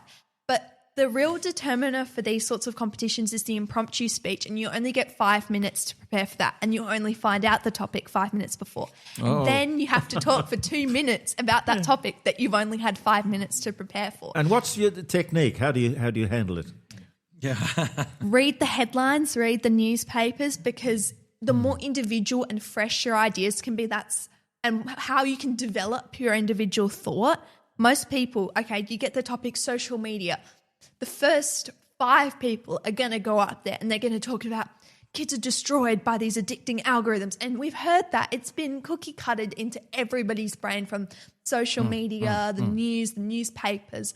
But maybe you can talk about, why are we banning social media when it's the algorithms that are a problem? And you propose, say, a model where they don't make algorithms so that, say, for gambling advertisements, they don't directly target people who are gambling addicts based off of what they've liked on social media. Social media knows you better than anyone in your whole family just after you liking 300 posts. And so they can target you with whatever ads they're paid to sell. So you've trained yourself to be able to stand up and with a couple of minutes preparation, talk on any subject at all. I would like to think so. Obviously, some would be bloody clever, easier than others based on like what you talk about at home. I mean, a lot. you and the professor. When I look around this room, we've got Tony Denton, we've got John Bruni and Gary and Isabella and the professor on the other side of the table. Imagine the collective IQ of all you people. I mean, what a brains, what a brains trust. So it puts a great responsibility on you to do something incredible with your life. What do you want to do? I definitely want to pursue a career in the media, whether that's, sharing my thoughts and ideas through songwriting, interviews, poetry, writing. Well, you can do it all. You can do it all. You can take your pick. I think that is the way it's going, and creative expression is definitely the way to go as a young person, because, you go onto AI, it can solve any maths problem generally without mistakes in seconds. And while some people may find it rewarding to do that, we've got to start thinking of ways to take our passions into more humanly creative pursuits. We had a debate recently where we had to argue, my school had to argue at least, that government should do nothing to curb the impact that AI has on creative industries. And we won that debate by a significant margin because we fleshed out the point that AI cannot directly create anything by itself. The actual issue is copyright laws. And you can look at someone like Taylor Swift. She's copyrighted the Hey, It's Taylor Swift line and her bodysuit with the guitar. And so now that intellectual property that was her creative idea has been copyrighted. And what we said, it's actually the copyright laws. AI can't create anything. Us humans can create anything just out of an experience, and AI can't do that. Yeah. I wonder what you can't copyright. They tell me that Harley Davidson have the sound of their exhaust copyright. Weird. Yeah, it would all be to do with, I guess, the type of fuel and how it reacts with what's inside the bike. But yeah, you do get into more interesting topics like that. But I think the fundamental thing is be open to what the future has. There's no point in resisting it because as one person, you cannot do anything to change what is going to happen. You can only, carve your own path that you're specifically venturing in. We had a bloke on the air 2 or 3 weeks ago by the name of Professor Toby Walsh, who is professor at the University of New South Wales. You know him? I podcasted with him, yeah. Oh, yeah. He's great. Fascinating fellow. He is. And his specialty is AI. And he doesn't seem to be particularly worried about it being the wild, untamed, loose cannon, to mix my metaphors, that most people think it could be, if it isn't. Professor? My concern with AI is we've first got to have intelligence in society before we can think about AI.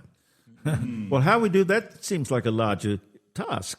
Well, I think we're seeing it here today. I mean, we have your family are here, and I'm sure that one of the reasons, and we were discussing this off air before you came in, one of the reasons that you're so articulate and a critical thinker is the support that you've had from your family and the way your family and you sit around the kitchen table and discuss matters. And you were talking about John arguing with your grandfather. All the time. This But it was is great. really important to have that foundation to be a critical thinker. It's not criticising anyone in your family. It's actually using your brain. Critical thinking. Do they teach it, or are you born with it? They try to teach it at schools. It's actually one of the new sort of ventures they have with subjects. We had a class in 7th grade called Student Agency, and it was where you could pursue anything for the time you had that class, but you had to learn something out of it. And that's commonly echoed in the Year 11 and Year 10 EIF and AIF. But I think it really comes from meeting lots of people, observing and experiencing your own situations and learning how to come to conclusions and analyse something from multiple perspectives rather than being emotionally embroiled in it. Now, you go to Seymour, don't you? Yes, I do. That's just around the corner. Yes, it is. I was driving past it during my holidays, which I wasn't too jazzed about. Oh, well. How many more years have you got? I have 3 and a bit more years, which is crazy to say because it feels just like yesterday that I was still in primary school. But yeah, it's gone very quickly. Yeah, it must mean you're having fun. Do you find it easy or challenging? It depends what aspect. When I take a class called entrepreneurship where we do business, and I find that quite simple. How do you teach entrepreneurship? I don't think you can. They try to, and I find it. I really enjoy it as a class because it's my whole family's like life. We've been in business for many, many years. And so it's interesting to see how their version of teaching it. It's all very, studying and like understanding the flywheel effect and the 4 Ps of advertising. And while that is important, the best way, in my opinion, to study entrepreneurship is to just go out there and start a business. What are the 4 Ps of advertising? Product, place, promotion, and something else. Yeah. That was last semester. I've been on 3 weeks of holidays and I've gotten a bit slack. But well, you've got to go put yourself into neutral just to recharge the batteries. And then we also learnt about the difference between point of difference and competitive advantage, and how you've got to understand both to create a successful business. But One thing I find really interesting at school, and I know Professor Plimer will be able to understand this, is whenever the topic of climate change is brought up, or any topic really that has a political standing, and obviously climate change shouldn't have a political standing because it's a science and not... No, it's a religion. It They've is. turned it into very a religion. much is, because whenever you say, well, it's normal for the climate to change. I started saying this one time, and I was actually incredibly ostracized by a student that said, but no, it's being sped up way more than it should be for the time that it's experiencing. I'm like, well, how can you predict that? And how can you prove it? There's no statistics ever mentioned when they talk about climate change. And one thing that our teacher said directly after this is my history teacher. He's a great teacher. He said, my job isn't to influence what opinions you have, but it's to present you with all the facts and help you come to your own decisions. And I think we need more teachers like that, because school is a place for education, but it's not a place for indoctrination. They're taking advantage of the 7 hours they have of a day with young families. And I come home and I say things to my mum. And one of those things was, you know, when you talk about time and you say AD and BC, it's now changed to BCE, so before Common Era. And why?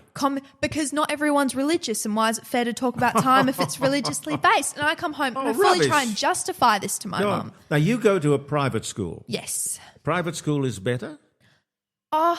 It depends on what you're talking about. I would say some things don't change and some things do. Okay. And the students don't change. There's always going to be, you know, social tensions. But I think what I find is I really enjoy going to an all-girls school. You don't have a distraction of boys, I guess, and you have time to, you know, explore your interests without judgment. But there's always going to be judgment anyway. There's just slightly less of it. Okay, and you're an only child.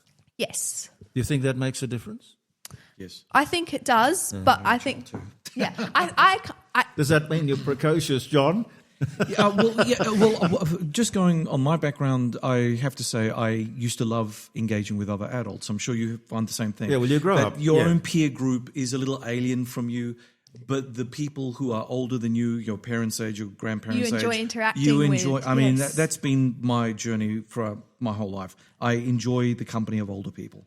I can totally relate to that. My mum works in retirement. She sells the units down at a retirement village. Yes. And I love spending time with the people that come through there. I love talking to them.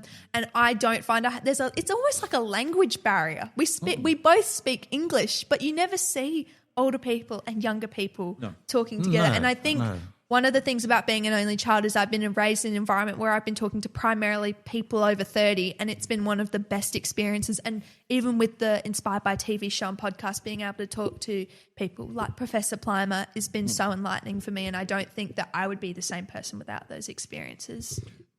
Well, I was one of three, highly competitive. When I had a younger brother who went at primary school to a selective school for the ultra bright. I had an older sister who was the firstborn, and so she was a bit spoilt. It was competitive, and it was competitive all through school and all through university. And the bottom line is I won. and there is nothing wrong with having competition. And there's nothing better than winning. It gives you a sweet taste. So I think being a sibling with others in a highly competitive environment really did help my life. I also had the wonderful situation of some very good mentors, both at school and at university, and got in with the right crowd as a young person. So it wasn't a case of luck, it was a case of actually consciously being forced to compete, be it in sport or be it in academic studies. Everything was competitive. But actually, just touching on that, as an only child, and I'm sure you find the same thing, being among older people makes you want to lift your game.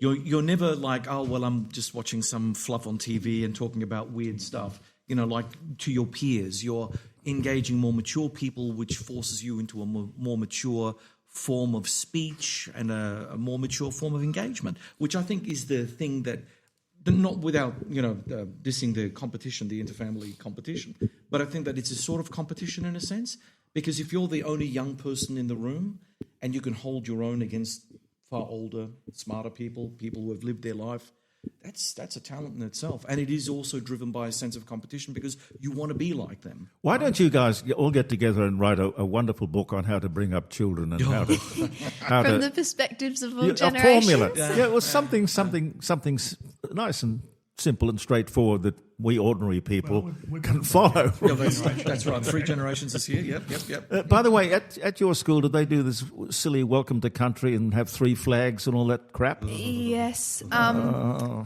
don't want to say too much about that personally. I do. Just I'll let the other gentlemen have their opinions on that. All right, well, think about that for a second. Let me expand the group. I put a call into Neil Jenman, who's very kindly sent me his new book with 3 elastic bands around it. I'm not sure.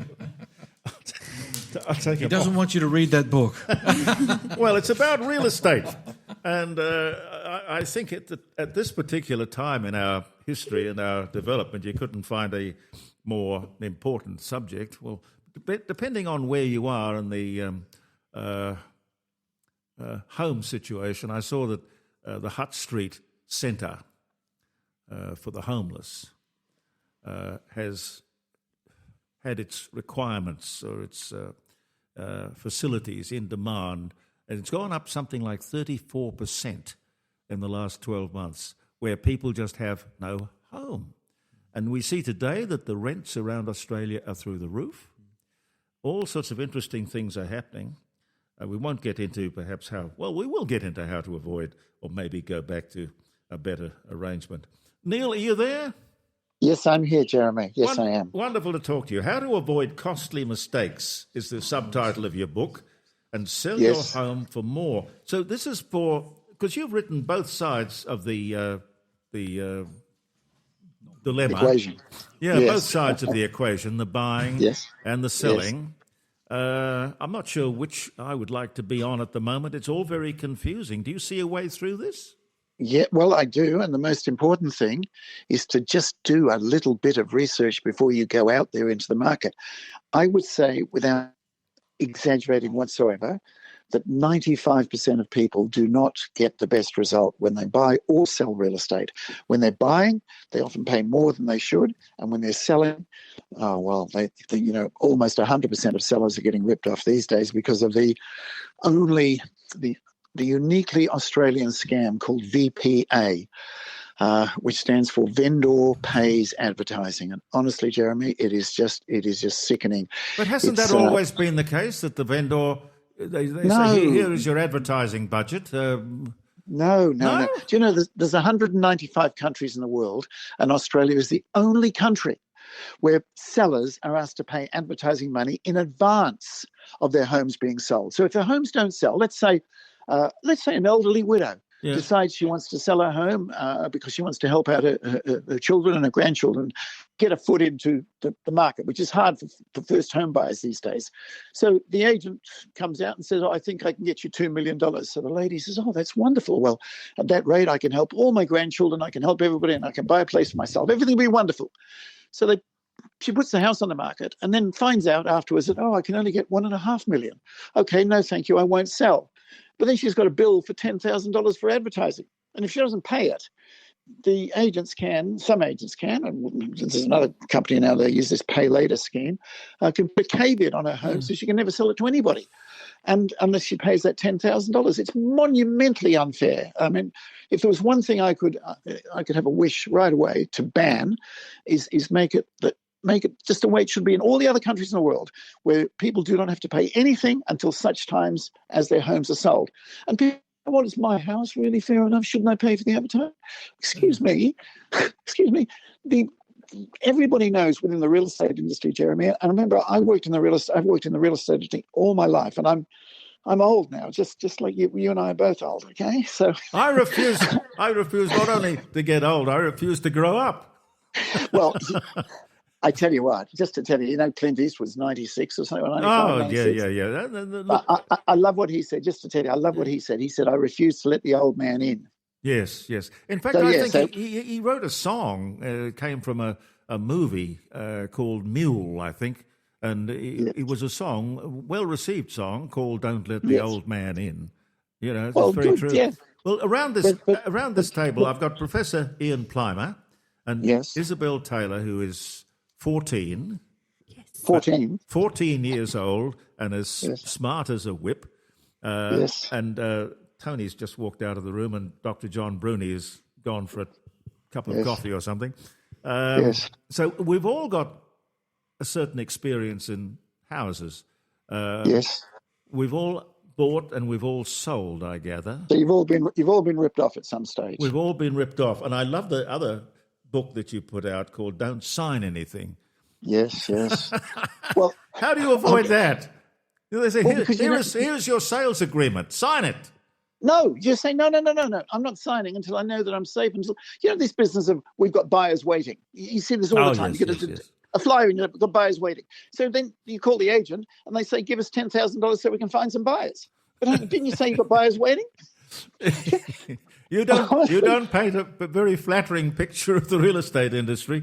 Isabella, are you worried about the future ahead of you? You're going to have to go through all of this. You're going to have to buy a unit or a house, and it looks like it's going to get harder and harder. I think, the prices are coming down a little bit now. It's very interesting. My mum works in real estate, so I help her sell the houses that our family builds. And Yes. I've seen over the past, I think it's 3 years, we've built a few lots. It was very, like when the property market was very hot, it was easy to sell homes. But you can see generally with the market, it's very difficult now because people are scared. People don't know where the market's going to go. It's holding, and Adelaide's the only state in Australia where it's holding like it is. Everywhere else has gone down after the federal government's changes they've made. And so it's a really difficult time, and I don't know where it's going to go, but I think if we can have a good government that can spend money and save money correctly and get us out of the monumentous debt that we are in, it will be much easier for all Australians. And get away from the ideology which seems to drive this government more than anything else. But more importantly, when you go to an election and you promise that you're not going to touch capital gains tax and you are not going to do anything about negative gearing, and then you go ahead and do it. I mean, that's terrible. What do you think of the current arrangement, Neil? I think, and I'm going to disagree with you on this because there is no way, and this is what happened before with Bill Shorten. He said, look, when I get in, he said, I'll probably do something with negative gearing and capital gains tax. Well, that was honest. Well, yes, but look where he went. Honest politicians, they're like honest real estate. They don't succeed. So the fact is, what Albo has done, as much as it's upset the wealthy people like me who've got plenty of products. I said to Tanya Plibersek on SBS's Dateline show or whatever it was one night, I said, tax me more. I've got 30 investment properties. Hit me harder. I know I've worked hard and all these things I've got up and I've had cold showers in the morning and I've worked 14, 16-hour days. But I've been fortunate in my life, Jeremy. I really have. When I bought my first home, the lady that was mentioning a moment ago about how tough it is, when I bought my first home, I paid $28,000 for it, and my annual income was $30,000. Now, you show me anybody that can do that almost anywhere in Australia today, it's impossible. And, people saying, oh, well, it was always been tough. We had high interest rates and all these sort of things. No, we had it a lot easier. We really do. It's really tough for people today. I wish we could. I think of the first responders and the nurses that look after people in hospitals and the people that dedicate themselves to looking after other people in our society and how they don't get a chance. And yet we see books in the bookshop saying, oh, buy 50 houses by the time you're 20 and do 25 or something like this, and how to get rich in real estate. I was going to write a book with this title. You said you don't like the title, don't say anything. Well, here's one for you. Give up work, invest in real estate, die of shame. Oh, but the publishers wouldn't take it, though. I don't think you'd sell many of those. Professor, what do you think? Well, I have a different view. I finished last week a book called Gold, Everything That You Need to Know. Yes. So there are other assets besides real estate, and gold has only got a 10,000-year history. And if you spread assets, partly real estate, partly bullion, cash, shares, then I think you're buffered against some of the great changes that we see. And my wife and I were purchasing a waterfront place in Newcastle at 17.9% interest rates in Paul Keating's time. Yes. And we've, like many people our age, and we're both in our 80s, it's been quite a haul. We also own a few houses, but we also own other assets, which I'm quietly giving away. So I think balancing a portfolio rather than only being in real estate is probably a more secure way to go. Spread the risk. Of course. Spread the risk, yes. But still, don't you, Professor, don't you also feel a tad, a bit of empathy, I'm not even saying sympathy, but empathy to some young people today who, paramedics, save people's lives and then go home and find that their rent has gone up. I had somebody the other day, their rent went up in Melbourne, their rent went up from $500 a week to $800 a week. No, I don't feel empathy. I actually feel really angry because we have senior public servants in Canberra who are earning $500,000 a year who are not doing anything with people. It's generally against people. And yet we have those at the front line, the AMBOs, the police, people in the military, etc., who are struggling in life. And they are the people who get literally shot at. They are the people who carry huge burdens, and we are not looking after them well enough. So I think we've got a very disjointed society at present. I cannot see that you can justify a senior public servant in Canberra earning $800,000 a year. I just see that that's absolutely and totally wrong, and my solution, which I've discussed on this program a number of times, is to decentralise. Put the Department of Treasury at Gladstone, where we make a lot of money, the Department of Finance at Port Hedland, where we make a lot of money, Department of Infrastructure at Rabbit Flat in Northern Territory, where we have no infrastructure, Department of Water at Wilcannia, where long-term employees will see a flood every 15 years, Department of Ageing, say at a town which is declining like Broken Hill. Oh, courageous, Minister, courageous. Oh, thank you, Sir Humphrey. I've got a question that's bursting out of me. Why don't you go into politics and fix these things? Well, I'm too old. I have been offered a Senate seat, which I would have won, but I'm too old for it. And the third thing is that I would go down in income enormously. I can't see the point in going down that much in income. You're not going to sell the Bentley, though, are you? No, I won't be selling the Bentley. The Bentley's my long-distance driving car. Yeah. It's only done 100,000 in 4 years. Okay, that's a respectable mileage. Yeah, that all. Yes. Well, it's. I drive to Melbourne a lot. I drive to Broken Hill a lot, and then I've got another vehicle I use in Broken Hill, which is a 60-year-old rally car. Around town, we've got a couple of Mercs that we drive. So I like to be buying fossil fuels and burning them. And hearing the noise they make when you burn them. Crackling. Neil, go on. Yes. I was just laughing. I was like, what about writing a book then and sharing these ideas with the rest of us? Because I like some of your ideas. I like what you're saying. Well, you've written, I don't know how many books you've written, Professor. I've just finished the 17th. 17th book. Yes. So his thoughts are well and truly out there. So, can you give me his name again, please? Professor Ian Plimer. How do you spell the surname? Plimer. Ian Plimer. Look it up. My publisher is Connaught Court in Brisbane. Okay. Although it's not been the only publisher. I've had Random House. I actually published a book once with the ABC. Ian, which is your best book? A book that came out in 2020 called Green Murder. There was a book I put out in 1993 on religious fundamentalism. I called that one Telling Lies for God. That was a good book. Ian, I will buy all your books. And the bestseller is not my best book, but it was a book called Heaven and Earth, and I sold 150,000 copies worldwide with that book. Well, that's fantastic. So I've come on the program today to promote my book and ended up promoting all your books. That's fantastic. Well, listen, Neil. No, but they're probably more worthy. I'm happy to concede that. Everyone is worthy. I've got to ask you, Neil. Yes. Negative gearing. Negative gearing, as I understand it, came about in 1936 when a lot of our tax law was being written. A lot of tax law. But negative gearing was introduced to do something about a housing shortage in that year.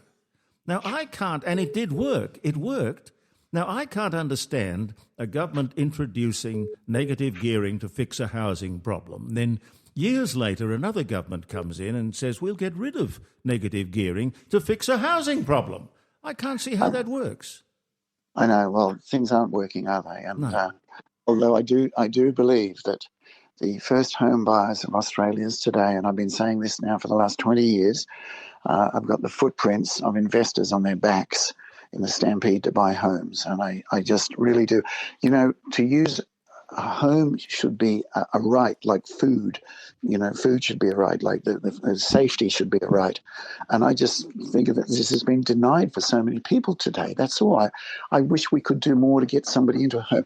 You know, just give them a hand and say, well, look, you can get into this home, but you're not allowed to profit from it or sell from it. I think it is wrong somehow, and I don't know the solutions to it, but I think it is wrong to see so many people making so many hundreds of thousands of dollars out of real estate while other people can't even get a foot in the door. You know, Gandhi said that there are 7 things in life that will destroy us, and the first is wealth without work. Yeah. And I see a lot of people getting wealth without work, and I see a lot of people that are working hard not getting the wealth. That's what I see. What about and I see it in the real estate? They talk about intergenerational equity, yes. Fairness. It strikes me as strange when I read that this is the generation. This is, well, your generation, Isabella, coming up. You will be the first generation to be denied the things that my generation took for granted. Not only took for granted, but exploited. And we were talking about the fact that earlier my mother was a widow, a war widow, and if it hadn't been for Legacy, who were very supportive of my mother and the 2 kids. Yes. So life was tough. And I think, Professor, your background was tough, but because of the age in which we grew up, there were advantages that we could take it. Perhaps we took them for granted. I don't know, but there were things we could do to provide for our future. This generation is going to find it a hell of a lot harder, and I don't think we should deny them the opportunities that we had. Well, Legacy looked after your mum. But I'm saying, which is just terrific, because I have a lot of time for Legacy myself. My grandfather had his 21st birthday on the hills of Country. So I'm well aware of the sacrifices that were made by not just the people that went overseas, but that stayed home as well. Yeah. The thing is, though, but who's here today to help our first home buyers properly? Every time they make a first home buyers grant or do something like that, it just pushes the prices up even more and makes it even harder. It's all like counterproductive. But we really should be thinking first and primarily about the most important people in our society. And I believe the most important people in our society are not the ones that Ian just mentioned about these senior public servants earning $800,000 a year. They're the paramedics that are earning $80,000 a year. Yes. These are the most important people in our society. I think we should do more to help them. Now, I've been fortunate that I've been, made a fortune out of working in the real estate industry. Thankfully, I've never, in 54 years of working in the real estate industry, I've never had a complaint from an honest consumer, and I've got nothing that I would be ashamed of. In fact, if anything, I do feel like a complete because there is so much skullduggery going on in real estate today. It's horrendous. But so many of the things that are being done now could be done to help people get a foot into the housing market. There is no need for people to have to pay thousands of dollars up front for real estate advertising. It doesn't go on in any other country in the world. They do it without that. Well, there's one point on that. The legacy that we're leaving the young people in this country is horrendous. We have massive debt in this country. We are paying interest of $60,000 per minute for that debt, and that debt now is $56,000 for every man, woman and child. That is the legacy we are leaving younger people who are trying to buy their first house. And until governments stop frittering away money with vanity schemes, building pyramids in their honour and these sort of things, and actually operating an economy as we do around the kitchen table where we spend a certain amount and we don't spend beyond our means, then I think the future generation has got huge problems. We cannot have governments borrowing to pay back interest. We cannot have governments spending more money than they earn. They have the ability to raise more money through taxation, but they also have the ability to lower their costs. And everyone in business lowers costs when times are tough. And that is an ethical problem that we have coming out of Canberra. They spend more than they earn, and the young people will pay because that's just the debt is just being kicked in the can down the road.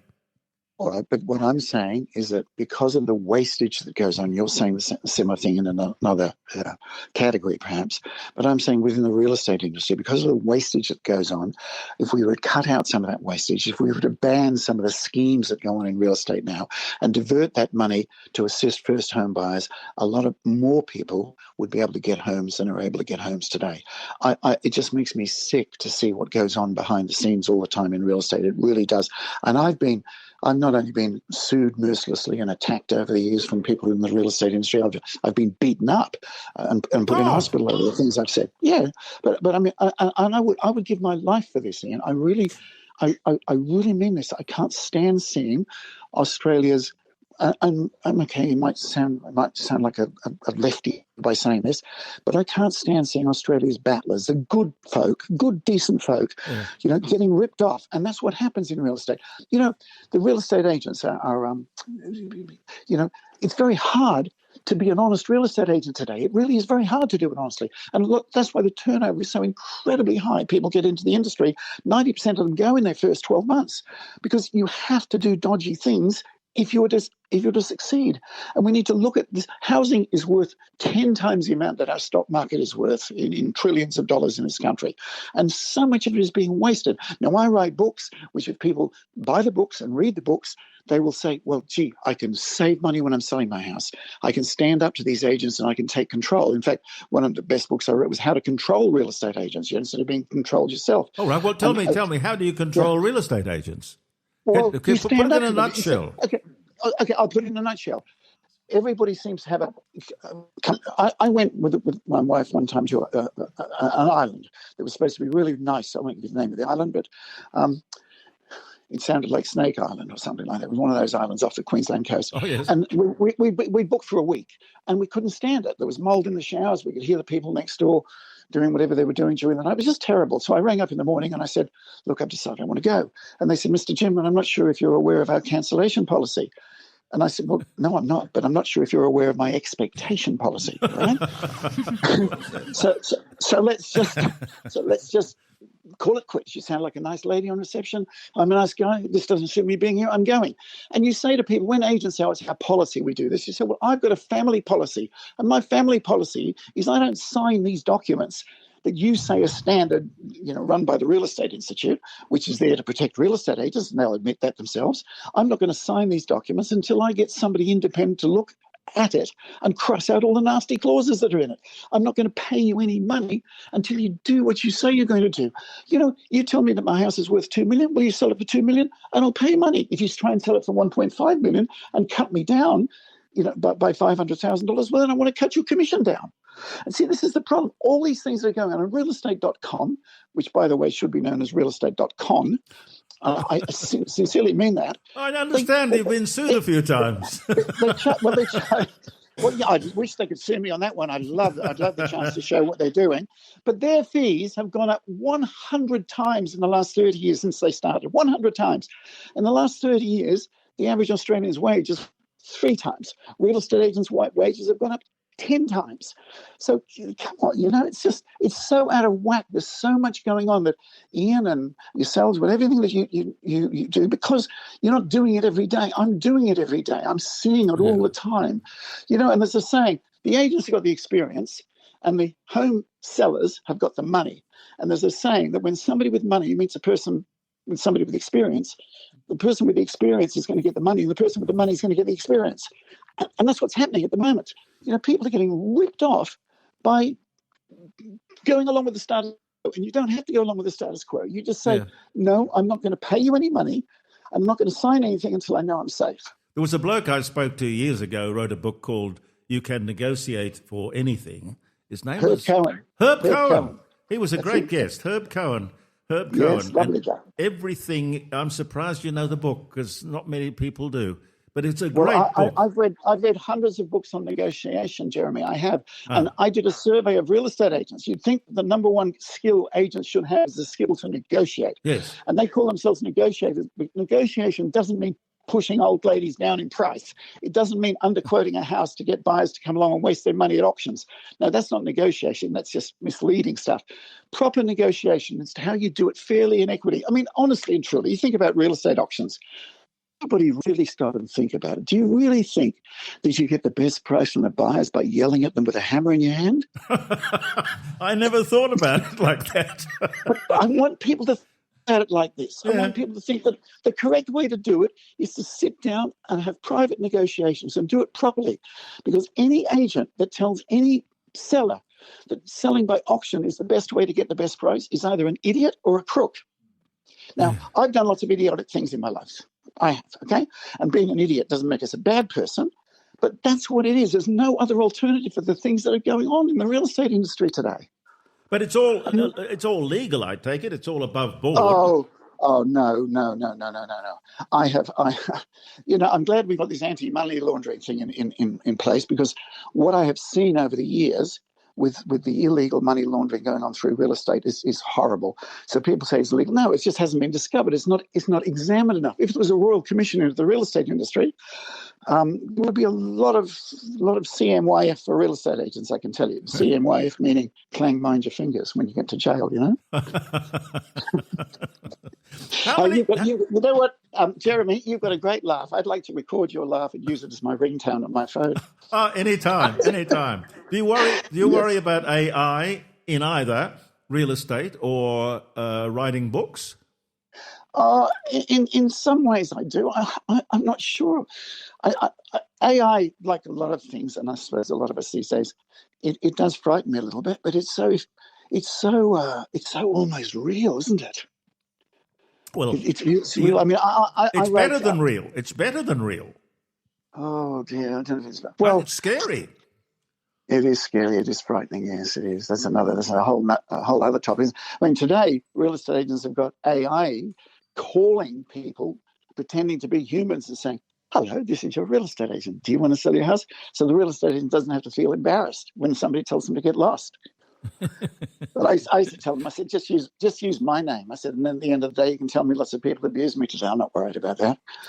but now they're using AI, of course. And how many books have you written about real estate? Is that your only topic, that you stick to the one thing? No, I want to write. I'd love to write a biography about Somerset Maugham. Oh, really? Why Somerset Maugham? Because at 21 years of age, I bought a book at Brisbane Airport of his, which set the course of my life, and I learned so much about wisdom and about how to live life through Somerset Maugham. What was the book? What was the book? The book was called The Summing Up. Oh. And the last biography written about Somerset Maugham was written by Lady Selina Hastings, and she dedicated the book to me and my wife. Yeah. So the book I would like to write, that would be called Saving Somerset Maugham, because he's been misjudged and misunderstood. Similar to what Alain de Botton wrote a book about how Proust can change your life. Mm-hmm. I'd like to write, say, how Maugham could change your life, because that's what I would really love to do. And I'm hoping I've got some fine sons. I've got 3 sons, one who's a naughty boy and 2 others that are pretty good. I love them all, of course, but the two other good ones, they're following me into the real estate world now, and they're really enjoying it. And as good young lads, they can't believe what's going on. You know, the definition of fraud is to obtain a financial advantage by deception. Mm-hmm. And every day, agents are either doing it deliberately or they're forced to do it to obtain a financial advantage for themselves by deception. It's just rampant in the real estate. I mean, consider this. If you're an honest real estate agent and a house is worth, honestly, about $1 million, and you go out and tell somebody that your house is worth $1 million, and then the agent comes behind you who's a liar, who says, "Oh, put it to auction, you'll get 17 million, whatever, I'm being sarcastic now, but that's what happens. They go out and they can quote them some enormous price. And then the person signs up with the liar gets paid. And the honest person says, "Hang on, I told the truth and I lost. The liar told a lie and won. What do I do to succeed? I either get out of this business or I start telling lies." Well, it must be retrievable in some way. What do we do? Here we are with a house. We're looking to buy. We're looking to sell. How do you pick a real estate agent? I'm assuming you have to have a real estate No, agent. yes. Well, no, you don't have to have a real estate agent. No, you don't. If you go onto a company called Product Review or one of those independent reviews things, right? There's a company called Rate My Agent, which is funded by agents, and the Morgan poll showed that 95% of the public do not trust real estate agents. But when you go onto Rate My Agent, 98% of people love real estate agents, and I think people are waking up to this now. It should be called Fake My Agent. Right? Okay. Well, how do we sell or buy a house? What's the best way? The simple, honest, simple way? straightforward way. Okay, get one of my books. Okay, which one? This one, the new one? Yeah, get the new one. Get the new one. And how many books are there? How many books have you written? 10. 10, and they're all on this subject. And Somerset Maugham is.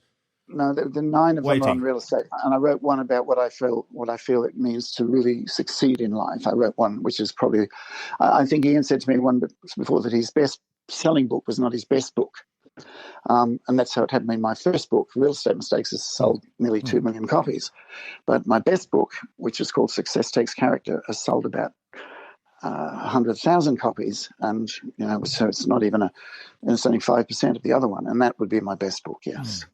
There are a lot of Chinese real estate agents around here. Well, there are a lot of Chinese residents around here. Well, see, the Chinese are very good negotiators. The Chinese in China, they have the lowest commission rates in the world. There you go. Yeah. What sort of commission should we be paying? Generally speaking, nothing. Nothing? Well, Nothing, yeah. Why is he in the business if he's not going to make a quid? Because what you should be doing, no, I'm saying in most cases, most people would be better off if they sold their house without an agent. Many, many times, I see. The buyers come from locally. They come from next door. We had a farm that sold recently, and the owners paid a commission of $600,000 to sell their farm, and the neighbour bought it. Okay. You could have just gone next door and knocked on the door. Exactly. You could have leaned over the fence. No, it takes too far. You could have leaned over the fence and said, "G'day, Jack, you want to buy my farm?" Yeah. But you don't know how much. You don't know how much it's worth. You look to some expert to tell you more about the subject than you know. But you can get a valuer. The valuers, I often say that valuers are the hidden heroes of real estate. They really are, because the valuers have got no hidden motive or an agenda. If you want to find out the price of your home, you should invest in a few $100s and get a registered valuer to come out and value it. And they don't get angry. They don't care if you get angry with them about what you say the price of their house is worth. If they think your house is worth $1 million, they'll tell you $1 million, and you'll get a true indication of the value by hiring a valuer. Do you reckon if you were going to try and make some money out of real estate, what's the best way to go today, looking at the landscape that we have in front of us? To make some money out of real estate, so you mean make a profit out of it? Well, okay, you don't want to lose money even on your family home, even temporarily. You don't want to get into a Fannie Mae kind of situation, do you? No. Yeah, or Freddie Mac, all those things. Fannie Mae and Freddie Mac. Freddie Mac, no. If you want to make money out of real estate, one of the nicest and best ways to do it, which is also very rewarding and satisfying, is to buy an old rundown home for a good price in an area that is not popular at the moment, spend some time renovating and doing it up and selling it, and that can be very rewarding. Yeah. But I just wanted to say this. When you talk about selling without an agent, if you look on Product Review and look at the ratings of agents on that, you'll find that the average real estate agent has got 72% negative rating, okay? But the companies that help people sell their homes without an agent have got an average of 99% positive rating. Now, okay, if you want to put your house, because think about this: if the real estate agent says to you, "Give me $5,000 so I can advertise your house to find a buyer," then why do you need a real estate agent? Why wouldn't you just spend your own money, advertise yourself, and find your own buyer? Well, the answer to that is realestate.com won't allow normal private sellers on their website. It's shut only for real estate agents. But there are ways around this. And the private sale companies have worked out a way of getting around it, because they actually have a licensed real estate agent who agrees to accept no fee, no commission. So therefore, realestate.com have to accept the ad. And so you can get, if you go to a normal, here's an interesting, huge point for your listeners now. if you go to a real estate agent and say you want to sell your house, it's going to cost you $5,000 to get on realestate.com and all those other websites like Domain and so on, okay, all homes and so on. About $5,000. Yeah. Okay, if you go to a company called Property Now that I've got nothing to do with whatsoever, it'll cost you about $700, and there's no commission to have to pay. So instead of paying $5,000 for advertising plus $25,000 for commission, which is say $30,000, you'll pay $700, and there's a good chance you'll sell your house without having to pay the commission. Now, what I often say is it's worth a try. Yes. Surely. Oh, it sounds good to me. Or just ask the neighbours. Just ask the neighbours before you're thinking of selling. Yeah. Just put the word out. The last 3 or 4 homes that my wife and I have sold, including one farm, we just put the word out. In France, 60% of homes are now sold without agents because the agents in France got so greedy that the public sort of almost boycotted and said, well, we're not going to put up with this anymore. So the word's got around is when somebody wants to sell their home. I mean, years ago, Jeremy, when you talk about, say, going back 20, 30, 40 years or something, when people wanted to sell their homes, they wouldn't go to a real estate agent, they'd go to a hardware store. And what they do, I'll tell you why, they'd get half a dozen keys cut for their home, or a dozen keys cut for their home. They'd go down to the dozen real estate agents in town, throw a key on the counter and say, this is the address of my house. Whoever sells it first for the best price gets paid. I tell you and what. You can still do that today. This would make a really good radio show in the sense that you say it's just about getting the word out there. A great way. I'll go away and think about that on the weekend, how you can turn it into a radio station which basically gets the word out for people who want to sell their houses without a commission. Yes. You can negotiate that commission though, can't you? I mean, as Herb Cohen said, everything's negotiable. Herb Cohen is right. Everything's negotiable. And if a real estate agent says to you, our fees are not negotiable, here's the question to ask. Because this is why I wish that the book I've written now, the one called Every Question Sellers Should Ask, I should have written this one, it should have been my first one. But the question to ask, when an agent says, our fees are not negotiable, you say, have you ever discounted your fees ever? And they'll say, well, yes. You say, well, why don't you just get me then? Yeah. And here's the other point. If you expect me to take a lower price on my home, why shouldn't you take a lower price on your commission? Yeah, that's reasonable. Sure, commission's okay. The number one word you need to remember with commission is justify. Somebody needs to be able to justify it. Like everybody, like Ian was saying a moment ago about these public servants, you got me thinking now, $800,000 a salary. It clearly cannot be justified. No. And what people need to do is they need to think about their greatest asset before they put it for sale. You know, agents are trained to overcome the I want to think it over objection, okay? Well, what people need to do is they need to think it over. They need to just take the time. 6 months before you want to sell your house, a year before you want to sell your house, start doing a little bit of research, that's all. And be careful, because the most frightening words I ever hear is, oh, Neil, I found a nice real estate agent. Look, never mind how nice they are, it's what they do that's important. And you ask me, how do you find a good agent? They're the very few agents, and there's some in Adelaide that do it, that only charge on success. So if your home doesn't sell, they wear the costs. They do. It's part of the risk of doing business. I mean, for goodness sake, if you're having some, now that the pandemic's over and you want to have some friends over for a barbecue, you don't go down to a butcher shop and say to the butcher, look, I've got a barbecue coming on the weekend. I want to order 200 rump steaks. And the butcher says, rump steaks, 200. Okay. All right. Well, give us $1,000 so I can advertise to find some cows. It's the same thing when you think about it. Yeah. Okay? You go to a real estate agent because you want to buy a buyer. The agents have already got buyers most of the time. They didn't just open yesterday, did they? No. You know, they've got buyers, and we all know. I can show you from the training manuals, Jeremy. It says the main purpose of advertising is not to promote the home; it's to promote the agent. And with realestate.com, if you upgrade, which everybody gets, they tell them you've got to pay for an upgrade, you've got to pay for a premium so you can be first. 99% of people have sold the same story. They're all told you've got to be first. And it's like, well, how do they do that? How do they make sure everybody comes first? You know how they do it, Jeremy? They rotate them. So Jeremy's property gets to be first for 2 minutes, and then Ian's property gets first for 2 minutes. It's sort of like booking a first-class seat to London and on Qantas, and then the plane takes off. You just settle down, put your feet up, sipping the champagne, and then the flight attendant taps you on the shoulder and says, okay, buddy, down the back, you've had your turn. Tell me, this is brilliant stuff. There are a lot of women in real estate. Yes. In Adelaide, I've noticed that. Yes. Are women better real estate agents or salespeople than men? You see, I would trust a woman. Well, the short answer is yes. Women are actually better negotiators. Women are more caring than men. Yes, they are. Unfortunately, if the woman is honest and decent and goes out and says your house is worth $1 million, then Larry the liar comes in and says, I'll get you $17 million at auction. They'll still sign with Larry the liar. Oh, yeah, well, it's selling blue sky. Yeah. I know, but generally speaking, and if you can find a woman that says she's happy to accept payment on success, see, they don't need the advertising money. They think they need it. And you know, I sat next to one of the senior executives from one of the major websites on an aeroplane. I've got the flight number, I've got the details, I've got all the name of it. I sat next to her on a flight from Brisbane to Melbourne, and she said to me, you know, the real estate agents and the public, they see us major web portals as a necessary evil. She said, what they don't realise is we're evil and we're not necessary. I thought, I love it. I love it. And then she said, and when I was selling my own house in Northcote, she said, the agent told me that I had to pay $6,000 for an upgraded advertisement. And I told him to get lost, yes. That I work for one of these companies.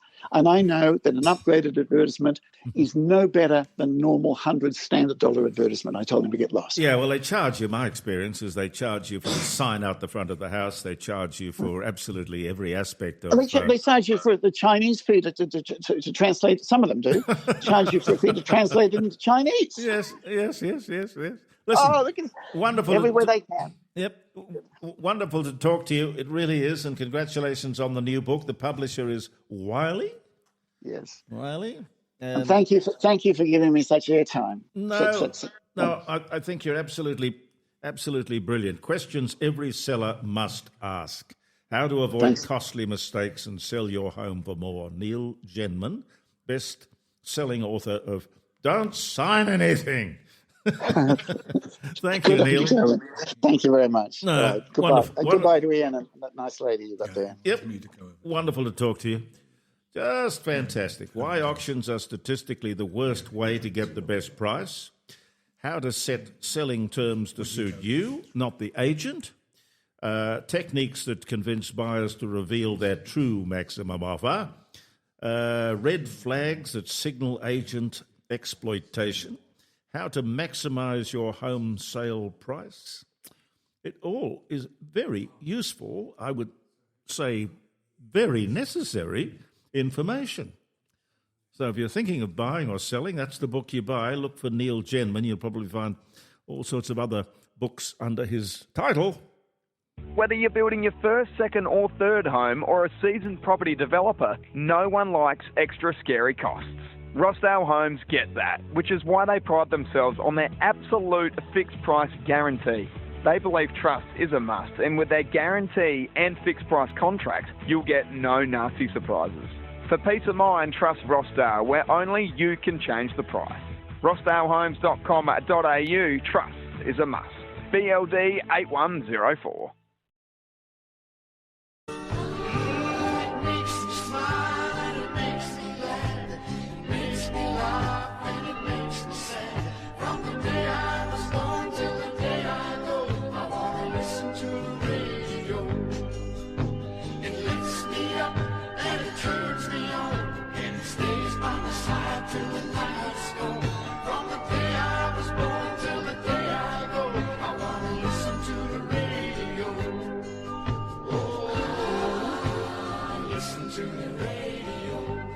Listen to the radio, indeed, our radio, which is jeremycordeaux.com. We go around the world. Most importantly, we go around you, and thank you for being there.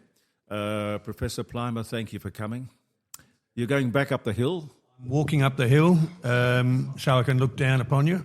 Yes, and look at that house, that pile of yours, and say, gee, what's that worth? We occasionally think like that. We're two people rattling around in a 3-storey house, but we love the garden. We've got a few other places which we often think about living in, but no, we're very happy where we are. You've got a pet snake as well. We've got a pet snake, yes. Does he know he's a pet? Well, or is he just a resident? He goes, when sitting out in the yard, he'll come past us on the way to his little hidey hole. Yeah. I think he knows we're no danger.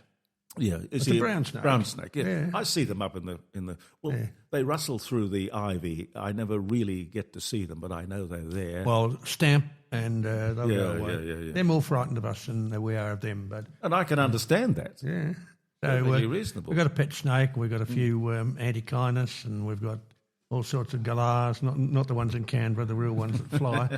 And we've got quite a menagerie of animals that come in to get fed. Are you back in town tomorrow? Or I'm back in town, I think, for another week, and then I'm off to Perth and Brisbane. Then I'm off to the Mediterranean for a couple of weeks. Okay. Well, will you be by on Friday? Next Friday. Okay, that'll be wonderful. God willing, I'll be here. And God willing, I'll be here. Thank you, Professor. Thank you. All the best. Professor Ian Plimer, ladies and gentlemen.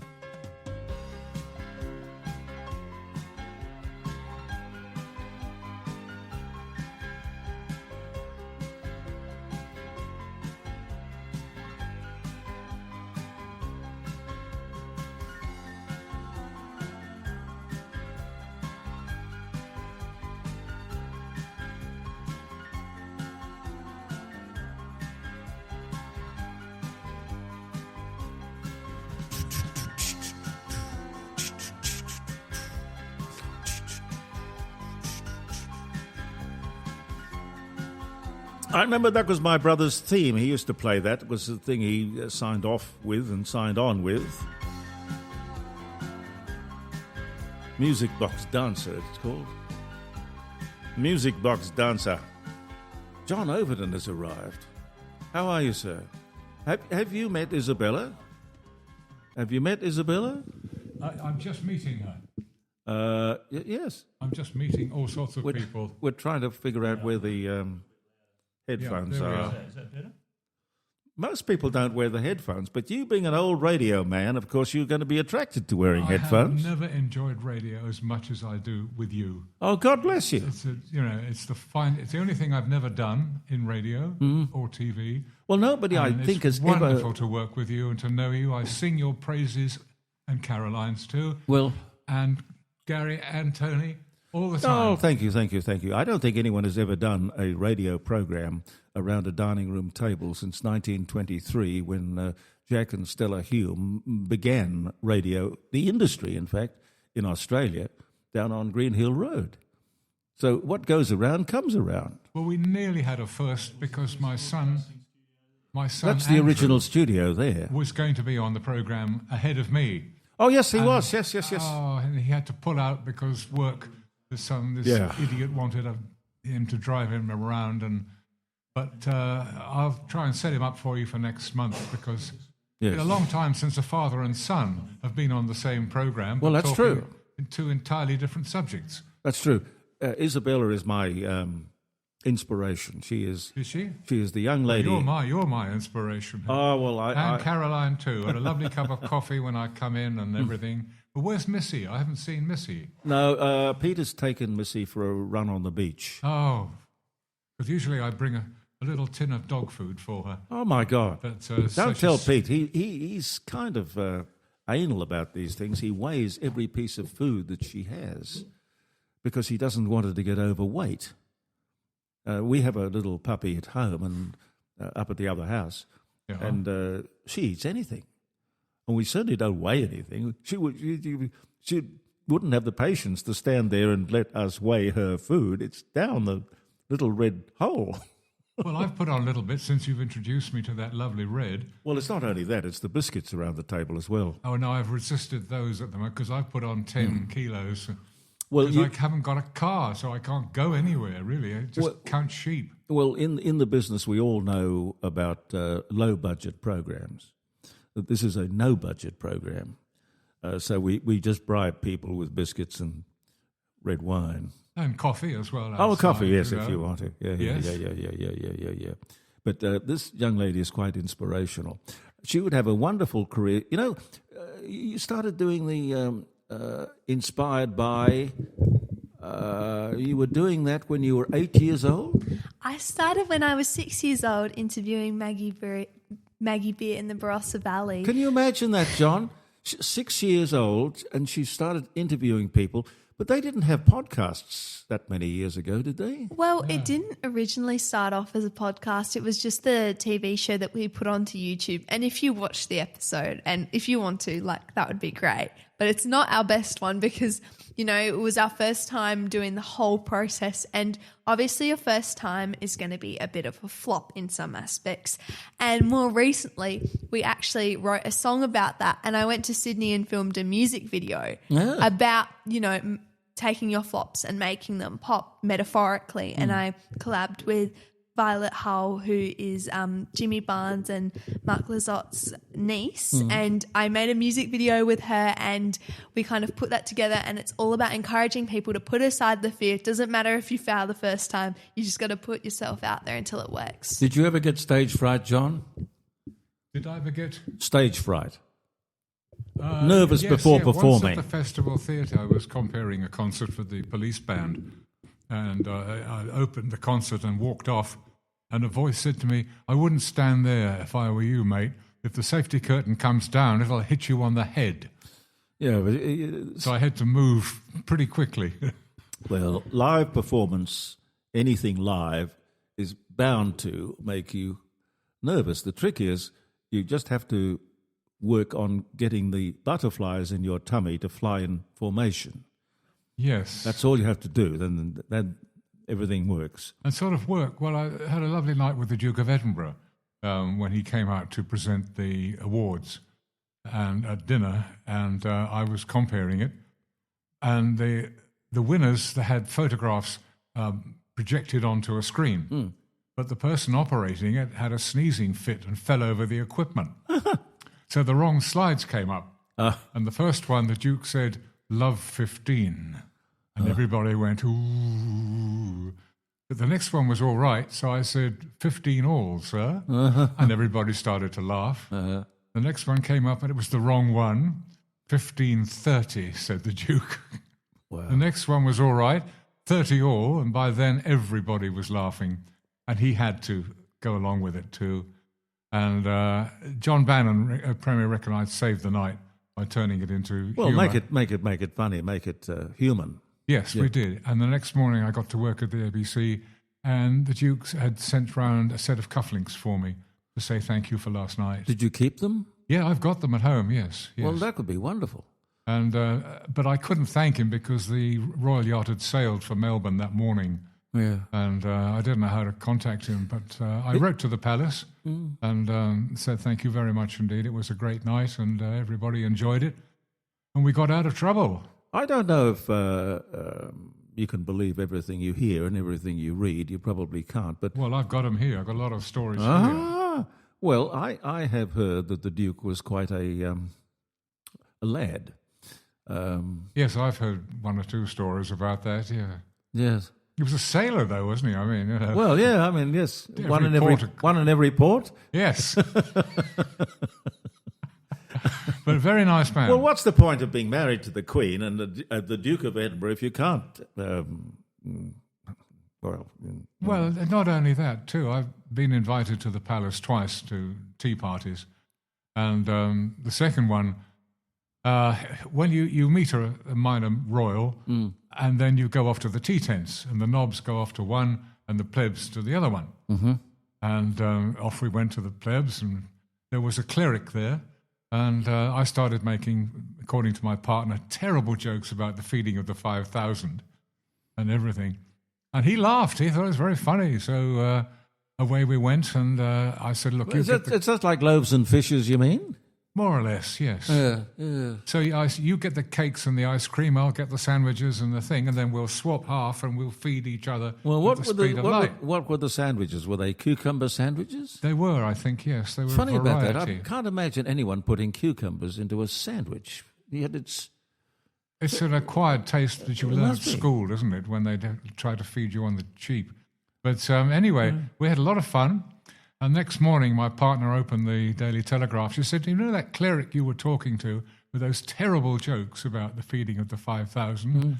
I said, yes. Yeah. Do you know who he was? No, the Archbishop of Canterbury. Oh, well, oh my goodness. Did he have a sense of humour? Oh, he did, absolutely. Yes. Yes. Well, I suppose you get various kinds of archbishops of Canterbury. Some would be sort of more he was freed very up, and nice. others wouldn't be. They weren't particularly funny jokes, but he. You've met a brought lot good of laughter. fascinating people, haven't you? I've been very, very lucky. I've done other things. I've played rugby for Harrods department store too. I didn't know they were into the rugby league world. Not a league. I was with rugby. Selfridges, and they were, Harrods were short, so they rang Selfridges. Do you have anybody who plays rugby? They had their own team? Yes. Selfridges and Harrods. Oh. And away we went. But the interesting thing was I was working with, it was my introduction to Australians. And I don't know how they did it, but this particular group smuggled everything for the Christmas dinner out through the back door of Selfridges, including the turkey, the pudding, mince pies, everything. God. I'd never seen anything like it in my life coming from Wiltshire. And we had a wonderful Christmas. Well, a sleight But a of naughty hand one. or really lax security? Very strange. I would think they knew the security, and the security might have turned a blind eye. Oh, how my do you God. smuggle a whole turkey out? I don't know. I've never tried. No, I certainly haven't either. Or pudding or the entire meal. So, it was a lesson. And in the end, I sort of stayed there for a while until I got a more regular job, and then started knocking at the door of the BBC. Well, you don't want to work in this business. It's terribly unreliable. Isabella, very unreliable. You just don't know.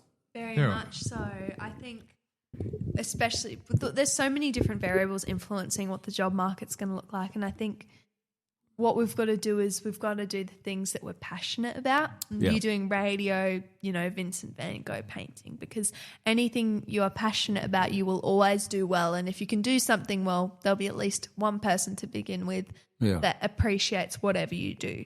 But we've just got to kind of obviously be cautious with what you do. Don't go spending all your money into one direction, but just keep your mind open to anything that will happen in the future, because again, you can't influence the future, but you can influence the present and what you're doing. Absolutely, with that. absolutely. Yeah.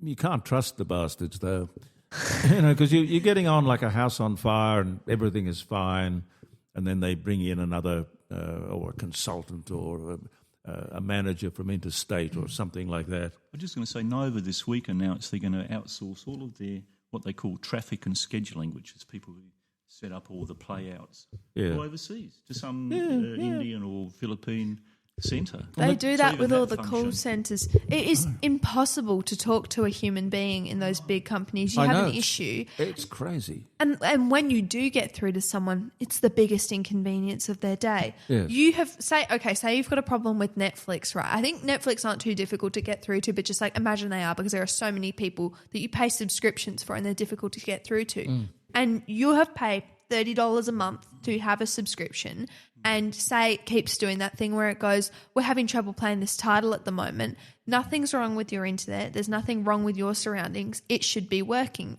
And then they say, there's nothing we can really do about it at this time. It's like, well, it's the time most people are watching. And then obviously the person that you're talking to is from overseas and you can't understand a word they're saying.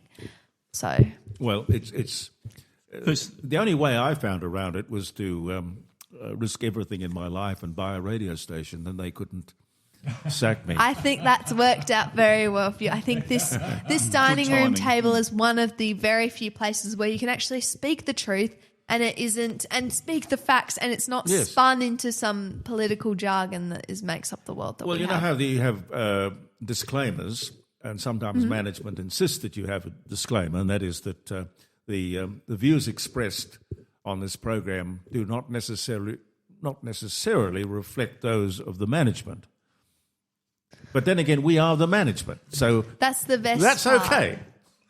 I think what's happening is people are closing their ears to anything that isn't what the major broadcasting people and the government preach. And it's, you try and share another opinion, and it's not that they can't even accept it. We're not asking them to necessarily agree with it, but they struggle to actually conceptualize the idea that there are other opinions and there are facts that actually matter a little bit more. Yeah. You two people, you've interviewed lots of people. Who's the one that sticks in your mind? And don't carry favour with me by saying me. All of those other people that you've spoken to, who's the most memorable? Most memorable interview? Oh, it really depends because there's so many. Like, I can tell you stories about every interview and they're all quite funny in their own ways. You know, we've had people on that have been incredibly stony the whole time and you're trying to, you know, break the ice and make it entertaining and they're not budging and it's kind of like you're in this passive-aggressive standoff trying to make it a good program, but they're not. And we've had interviews we've done them in a hotel room and someone we met that day has to trust us that we're not trying to, you know, kidnap them or anything. And, you know, we've done things with racing. We've done things where we've gone go-karting on someone's tennis court and they were an artist. But I think the bottom line is not what the most memorable interview is, but the message. It's all the same. And you wouldn't think that. You interview lots of people, you get different opinions. But every single person has said to do what you love. And I think that's the most memorable part of the whole journey is that advice. Very diplomatically handled. John, he's got a kaleidoscope of film stars and celebrities and royalty. Yeah, I've got into actors and people. I think the most enjoyable thing is when it really works. Because how do you know? How do you know? Well, you don't. More you've done some homework. The press agent has teed it up for you, and you go along, and you don't know what's going to happen. The example I can think of was Frankie Vaughan. The press agent rang me and said, "Oh, he's going out to Sydney to sing in the clubs. Can you do an interview for the ABC that will publicise his visit and sell tickets?" And I said, "Absolutely, yes." So I went along to Frankie's palatial mansion, very, very nice, and we absolutely clicked. He had a very tough upbringing in South Africa. We talked about that. We talked about lots of things. And at the end, he just said, you know, we'll stay for supper? And I said, I'd love to, but I'm not dressed. Oh, I'll lend you a jacket and tie if that's what you want. But there are two other guests coming, and they're bringing their wives for supper. They've just written a new book. I'll see they talk to you too. It'll be a short interview. Who were they? That's exactly what I asked. Morecambe and Wise. Morecambe and Wise. Yes. God, you know, yes. What's the book about, Eric? It's 76 blank pages. 76 blank pages, yes. Write your own. It's all about Ernie's sex life. You know. And away you went, bang, bang, bang. But as Frankie said, everything said at the dinner table is off the record. Yes, it stays around the dinner table. Yeah, but there was one thing. Same here, except it goes around the world, which... Yes. Hang on a sec, John. John, are you there? I am. God bless you, sir. How are you? Not bad, thank you. How are you, Jeremy? I'm well. What's on your mind? Heaps. What isn't on your mind? Well, listen, I'm going to just roll off three quick things and then I'll get off the line, right? Okay, I've got John Ovenden with me, and I've got Isabella Taylor, and I've got Gary and Tony. And you? Go for it. All right. Welcome to the panel. Yes. That's the easiest way I can do that. Okay, here's the first one. And you probably discussed this morning about this Telstra outage that we had, right? Which to me is it's pretty poor from Telstra.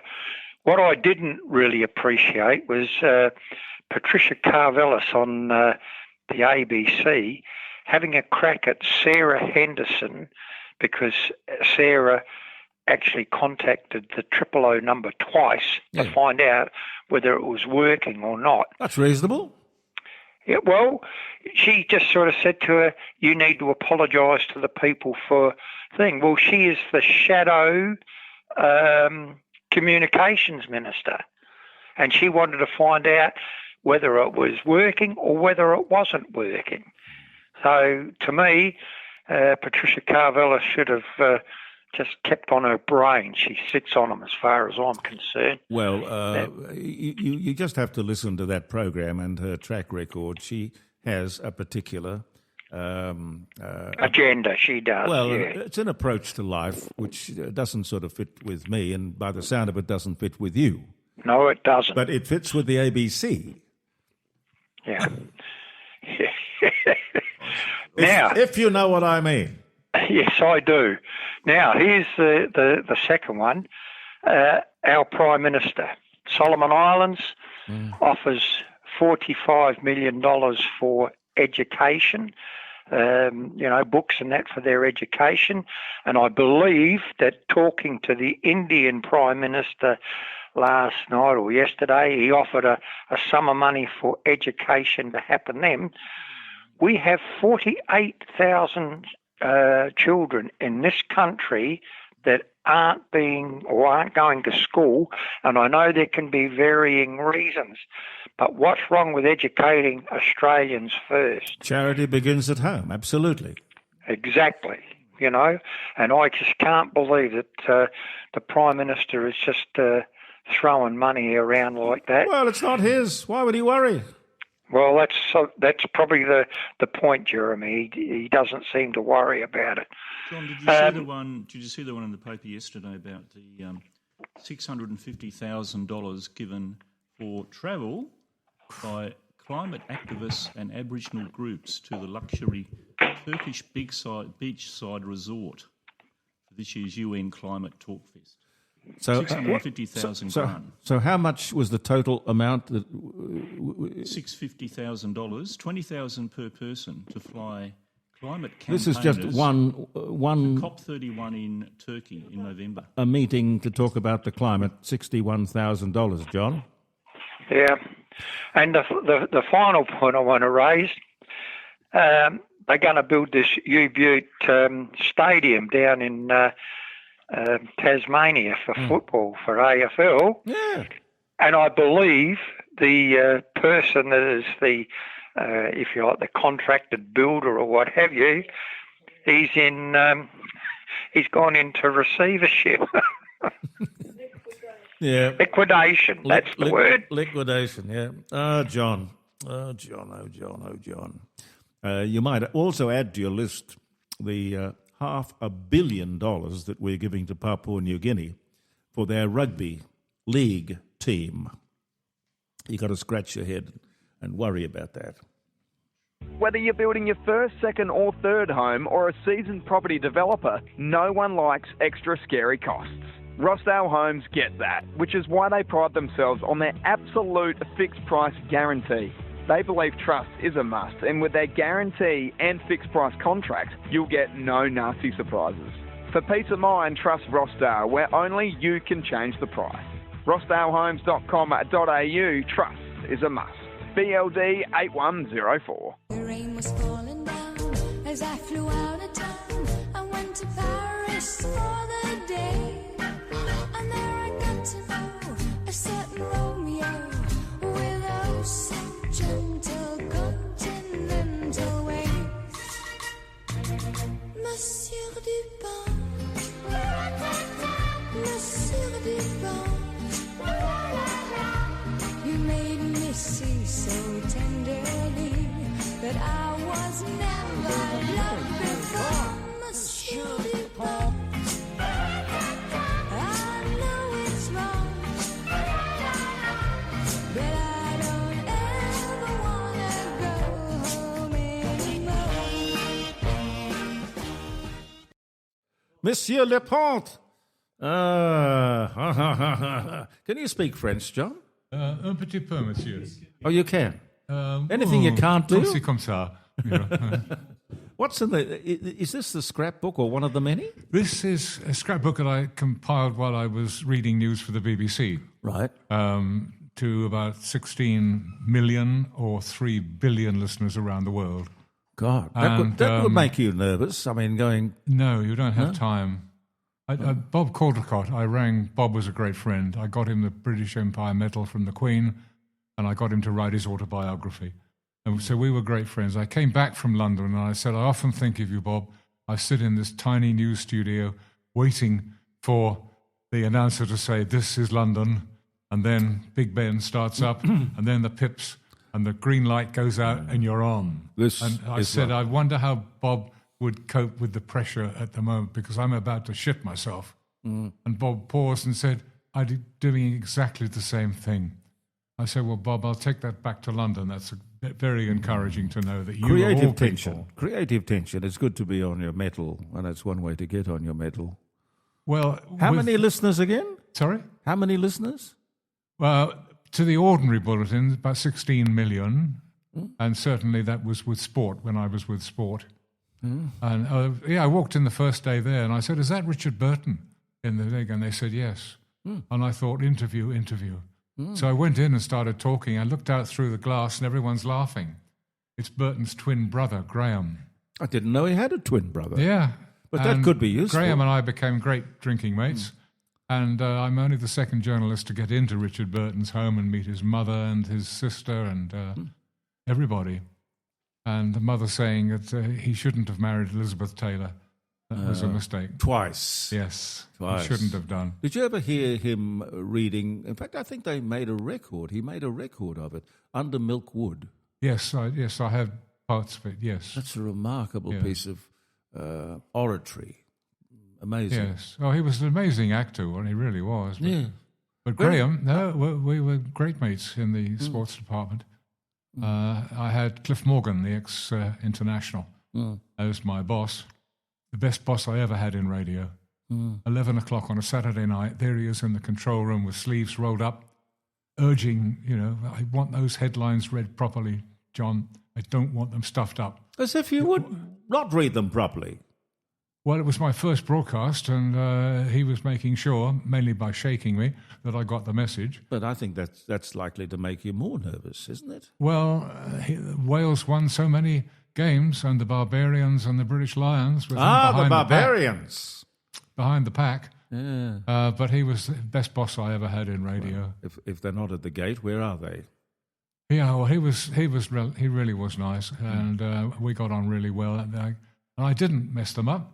No. He came out and he put his arms around me and he said, no, from now on you're not to be known as John Boyle in the sports room. You'll be known as John Bach, B-A-C-H, and that's the highest compliment a Welshman can ever pay you. And I said, Cliff, if you said now, I want you to run through that wall, I would, however long it would take me to knock it down. Well, there are some people who can inspire people to do great things. Well, he's a byword in Wales. Yeah, like Isabella. I had with my partner a 10-day holiday courtesy of the Welsh Tourist Board. How many times have you been married? Just the once. Oh, really? Just the once. I pegged you for a serial offender. Not quite, no. I am looking for the perfect yes. gal, now, I'm still on my own, so yes, it's time now. But of course, not having a car, I can't drive anywhere to meet anyone. Well, you can't get away. No, but give me 3 weeks or so, and you think I'm going to get my license back. Oh, well, there's no reason. No, I haven't had any more problems. It was not my accident. The car, I was not speeding. I was sober. It was the middle of the day. The car had been serviced. I was wearing a seatbelt. And I just blanked out and went across the road into a tree. Bang. Well, I wasn't in a car, but I fainted up at the house.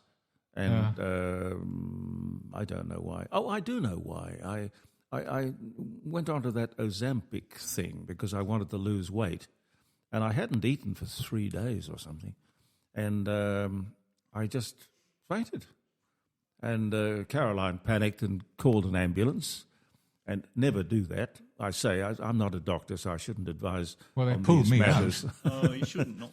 No, well, look, the ambulance comes along and says, we don't know whether you've had a seizure or you've fainted or you've had a stroke.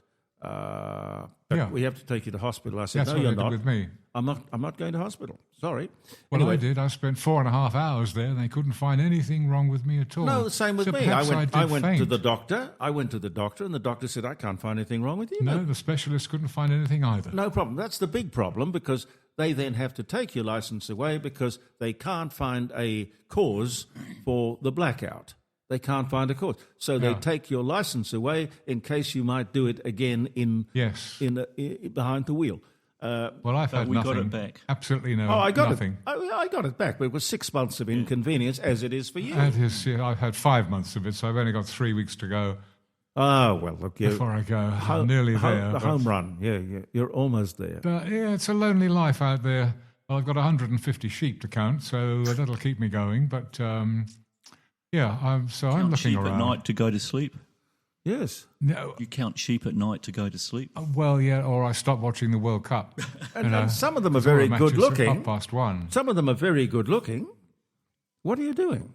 Winding you up. Oh, winding me. She's very good winding people up. She winds people up all the time. Why is she doing? Well, it's a producer's thing. You know, it's is it? The power of the producer is the great wind up. Oh, she's the producer. Oh, yes. Oh, really? Oh, yes. Yes. Oh, I see. Keeps me on the straight and narrow to time. Makes sure I don't step out of line. Have too much fun.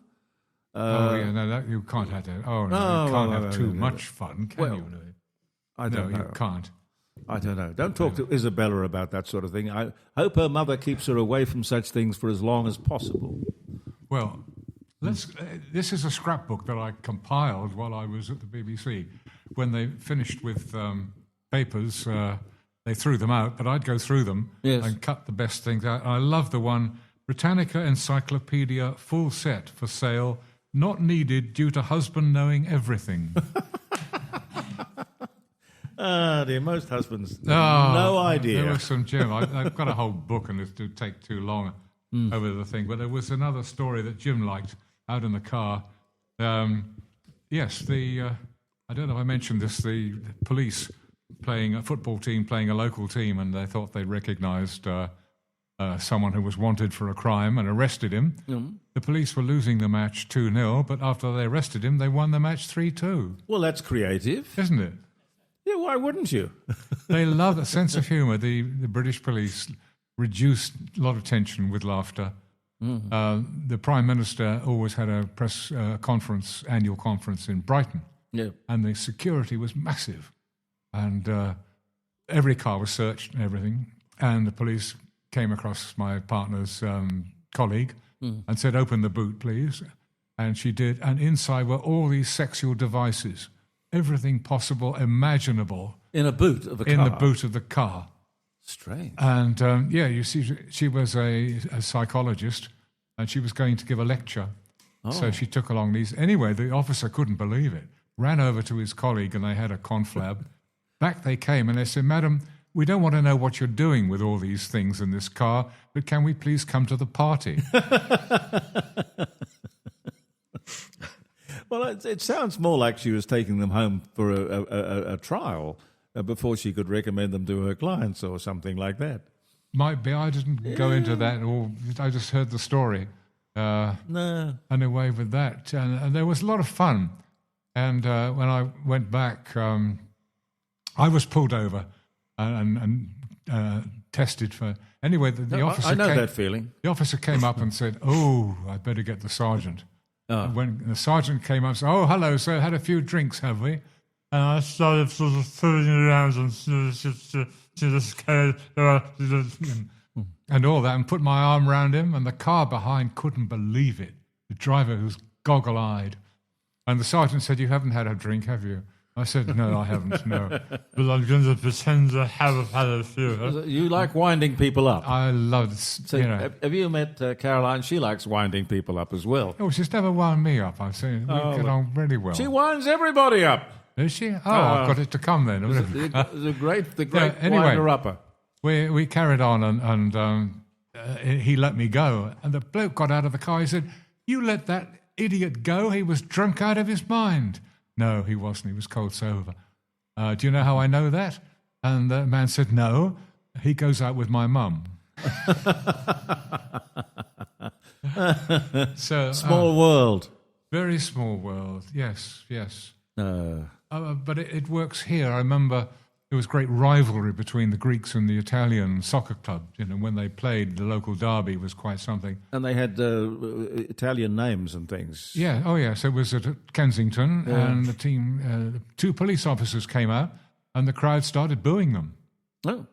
And I just got back from the World Cup in Germany, commentating matches there, and I ran down from the commentary spot to the two officers and I said, come on, we're going to laugh.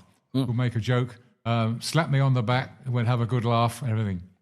And the tension went. When they saw what was happening out there and that I was down there with them, everybody relaxed. Yeah. And the tension went. They're not armed, are they, in England? No, not normally, no. I don't know whether things have changed, but... some interesting things, sort of happen from time to time.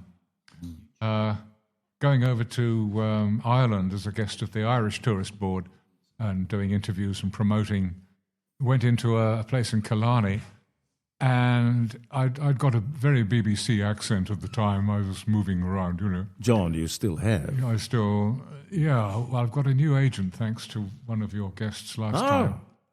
Anyway, I started and everybody fell silent. And I said, what's going on? Oh, well, they remember Cromwell and the potato famine and the people who died, and they've never forgiven. Long memory. So I started talking more with an Australian accent, and sort of changing it. And everybody started talking again. So these sort of things sort of work. Yeah. And you go into a pub, and I went in and a window opens. Yes, I said, going in for a drink. We're closed, but let yourself in, help yourself to a drink, and wait till we open. Well, that sounds very Irish. That's what I thought. Yes. So we did, I love it. Had a lot of fun. Thank you, John, for coming. Thank you for having me. Yes, well, we haven't gone through all these things, so I'll keep for next time. Bring it back next time, yes. But I've got a whole lot of them. I've got asterisks marked, but the best ones, which it's quite a scrap album. Yeah, well, keep the wonderful 3 or 4 memories. years. Wonderful history, And, wonderful some career. very funny stories there. Yeah. I've been making Jim laugh all the way down from home with my driver, and we'll get around to that next time. So I'm sorry I haven't made it, because we should be talking a bit more. Anyway, so I'll say goodbye. Thank you for having me again on your program. Thank you. So next time I see you, you'll be driving. Yes. Good. Fingers crossed. Okay, God bless you. Thank you for your support. Amazing man. John Ovenden, ladies and gentlemen. You can always go around if it don't look right coming down. Don't wait until you're sideways, maybe sliding on the ground. You can always go around. I know back when I learned to fly, my instructor was yelling in my ear. Power in, carpet cold, climb out, pitch, flaps to go, take it round the patch one more time again. But I know now he was showing me that just because the nose is pointing down, if it doesn't look right, give it one more try. You can always go around. You can always go around. If it don't look right coming down, don't wait until you're silent, maybe sliding upside down.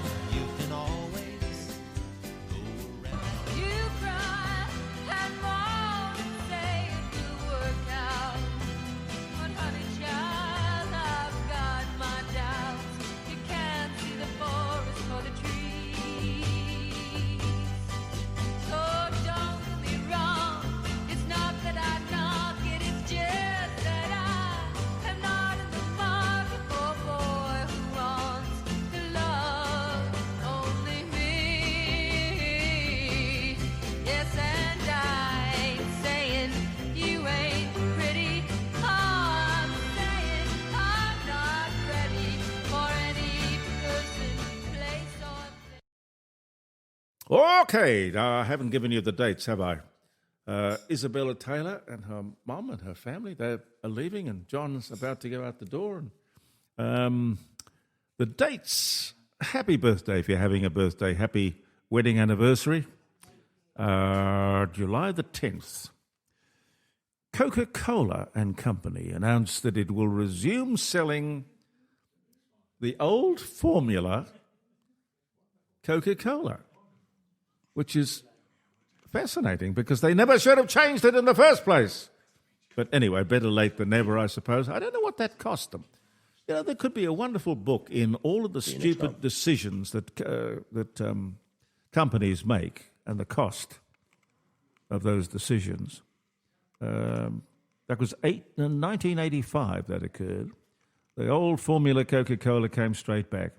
10:40. Oh, this is interesting. Lady Godiva rides naked on horseback through Coventry, according to legend, to force her husband, the Earl of Mercia, to lower taxes. Do you think we could put Kylie on a horse? We could put Kylie Minogue on a horse and maybe Albo would lower the taxes. He seems to be rather taken with her. Well, you know, each to their own. I'm not sure I see the total. You don't see the total picture. I don't. Are you familiar with the Lady Godiva I admire legend? Kylie Minogue, but yeah, I think we've got to do some more strong-holding legislation to lower things like that. Oh, yes. Yeah. Well, I don't care how we lower the tax as long as we do. It just appeals to me to sort of have Lady Godiva riding through Adelaide. That'd work. Well, I think so. Howard Hughes flies around the world in 91 hours. 1938 was the year. Mel Blanc, I talked to him several times over the years, the American radio comedian and voice actor, best known for his Looney Tunes and Merry Melodies cartoons. He was Bugs Bunny. He was Elmer Fudd. He was Porky Pig. He dies at 81. Who was the character that he did with the rooster? He says, I say, boy. I say, boy. He says, Foghorn Leghorn. Smart as a bowling ball. No, sharp as a bowling ball. I know you're there, Wabbit. Yeah, Wabbit. Pesky Wabbit. Boris Yeltsin sworn in as the first elected president for the Russian Foundation in 1991. French foreign intelligence. There's an oxymoron. They blow up the Greenpeace boat Rainbow Warrior in Auckland Harbour. New Zealand is prevented. Well, the whole thing was about the nuclear tests in the South Pacific. Dutch photographer Fernando Pereira was killed. 1985 was the year. I remember the day. The original sketch of Winnie the Pooh's 100-Acre Wood by E.H. Shepard sells for £430,000 in London, a record price paid for an illustration. 2018. The city of Dublin is founded on the banks of the River Liffey in 988. Gee whiz, that goes back, doesn't it? 988 was the year. Omar Sharif, the Egyptian actor, Dr. Zhivago, Lawrence of Arabia, dies at 83. He was a champion bridge player, wasn't he? Was bridge? Bridge was. Oh, you've got a very deep voice over there. That's my cold, Jeremy. That's your cold, yeah. You're not trying to sound sexy, it's just... No. Just... No. That's all right. Okay. I wish I could keep it. I'd go on radio. You are on radio. Oh, Stop dear. it. The Battle of Britain begins as Nazi forces attack shipping convoys in the British Channel. 1940 was the year. Nikola Tesla, the Serbian-American physicist, electrical engineer and inventor who developed alternating current as opposed to direct current, and the Tesla coil, was born in the Austrian Empire, now Croatia. He died in 43, but born 1856. Taylor Swift, named the world's highest paid entertainer by Forbes, earning $185 million in 2018. Small change from what she makes today. How much did the wedding cost? I don't think she cares. She likes a bash. Well, yeah, I don't know. I mean, what does he do? He's a baseball player, basketball. Yeah, and being paid hundreds of millions of dollars a year. Oh.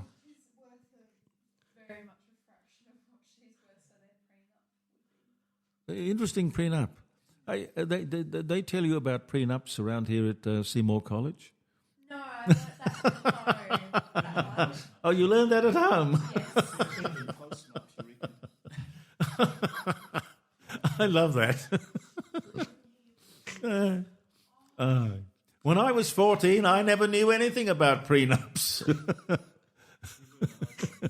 I think people if anyone listening needs to advise their children or grandchildren on that, look at people like Taylor Swift and Zendaya, and they've tied their things up nicely. Because while I think you might know someone, when it comes to the less nice end of the stick, things tend to change. Well, you see, you're a very wise young lady, I think being influenced by a very, very, very wise lady, young lady too.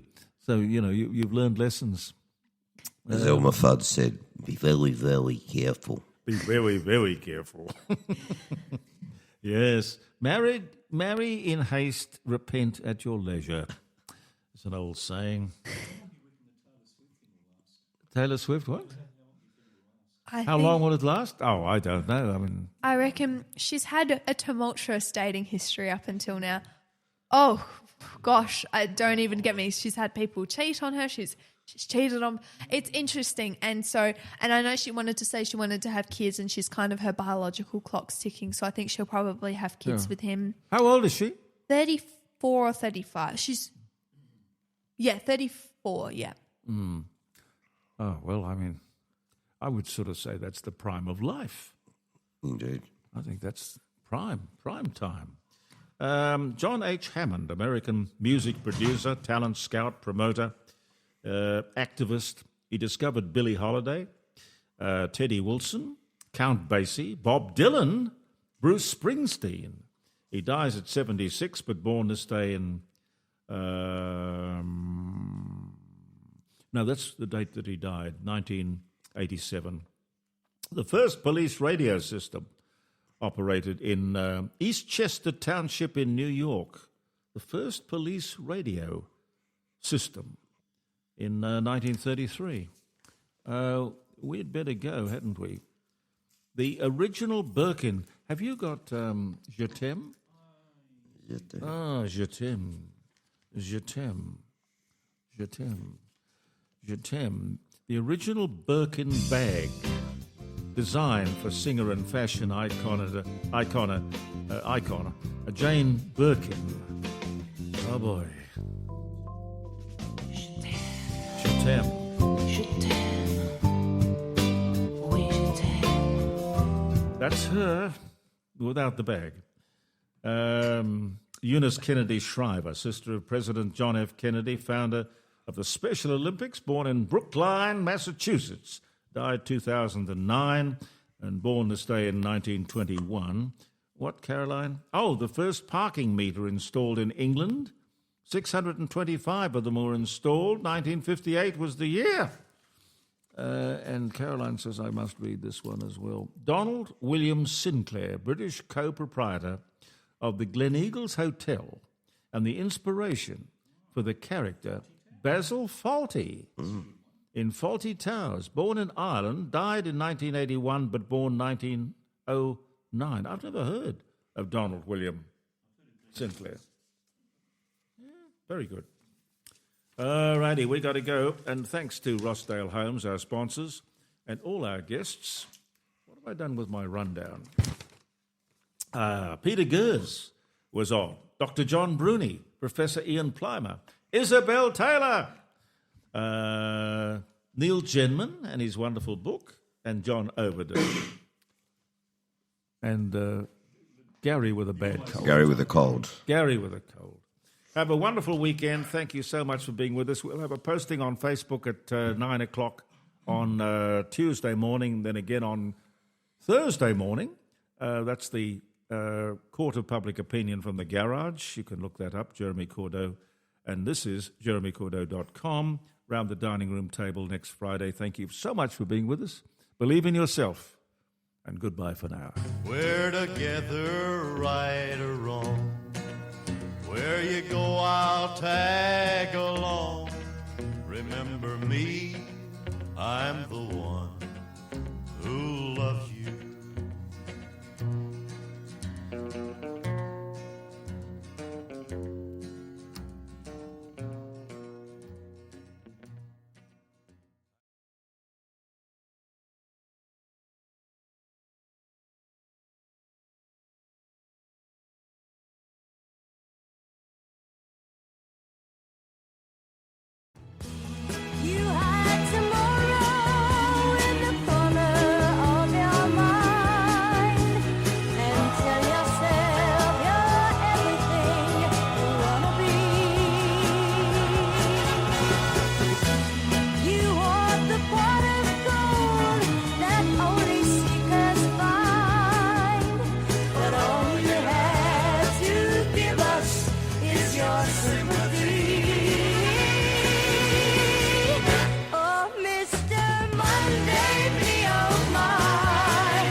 You're listening to the Court of Public Opinion with Jeremy Cordeaux.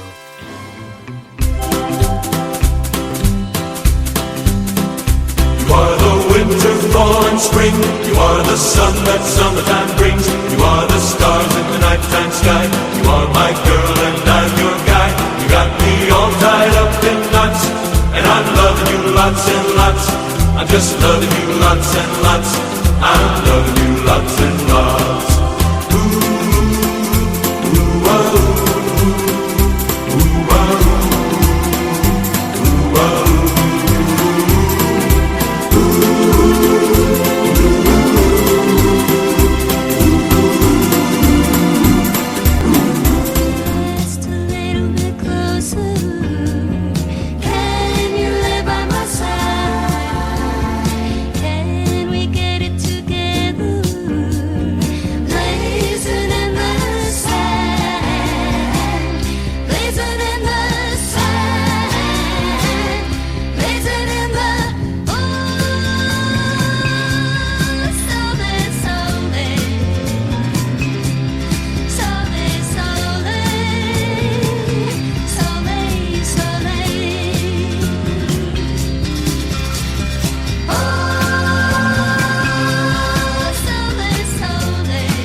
Tune into the Court of Public Opinion at jeremycordeaux.com.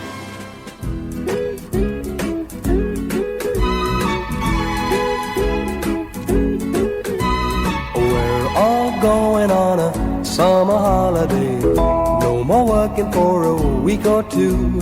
Fun and laughter on our summer holiday. No more worries for me or you for a week or two.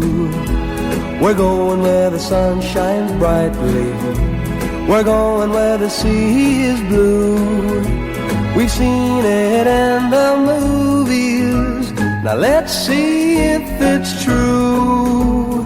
Everybody has a summer holiday, doing things they always wanted to. So we're going on a summer holiday to make our dreams come true. For me and You've flown it all sky high by telling me a lie without a reason why. You've blown it all sky high. You've blown it all sky high. I love that wings to fly. You could have touched the sky. You've blown it all sky high. You've blown it all sky high by telling me a lie. Roll out of bed, Mr. Coffee's dead. The morning's looking bright. And your shrink ran off to Europe and didn't even write. And your husband wants to be a girl. Be glad there's one place in the world where everybody knows your name. And they're always glad you came.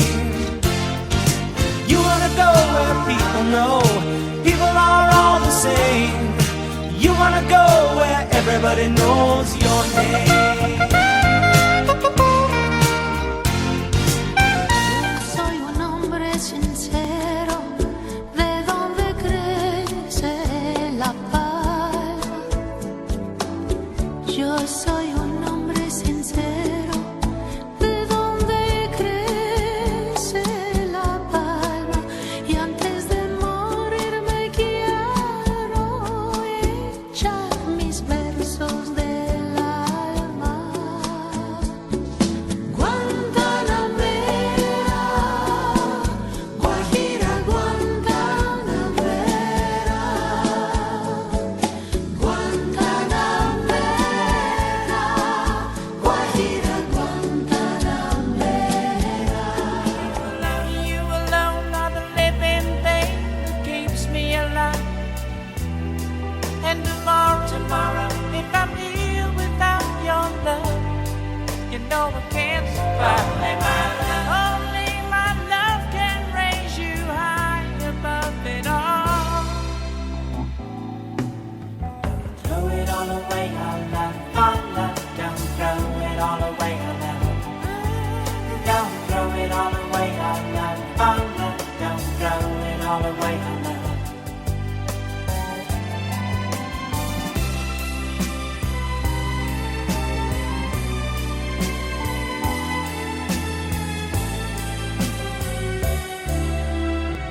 All the girls I knew when I was single, brought them all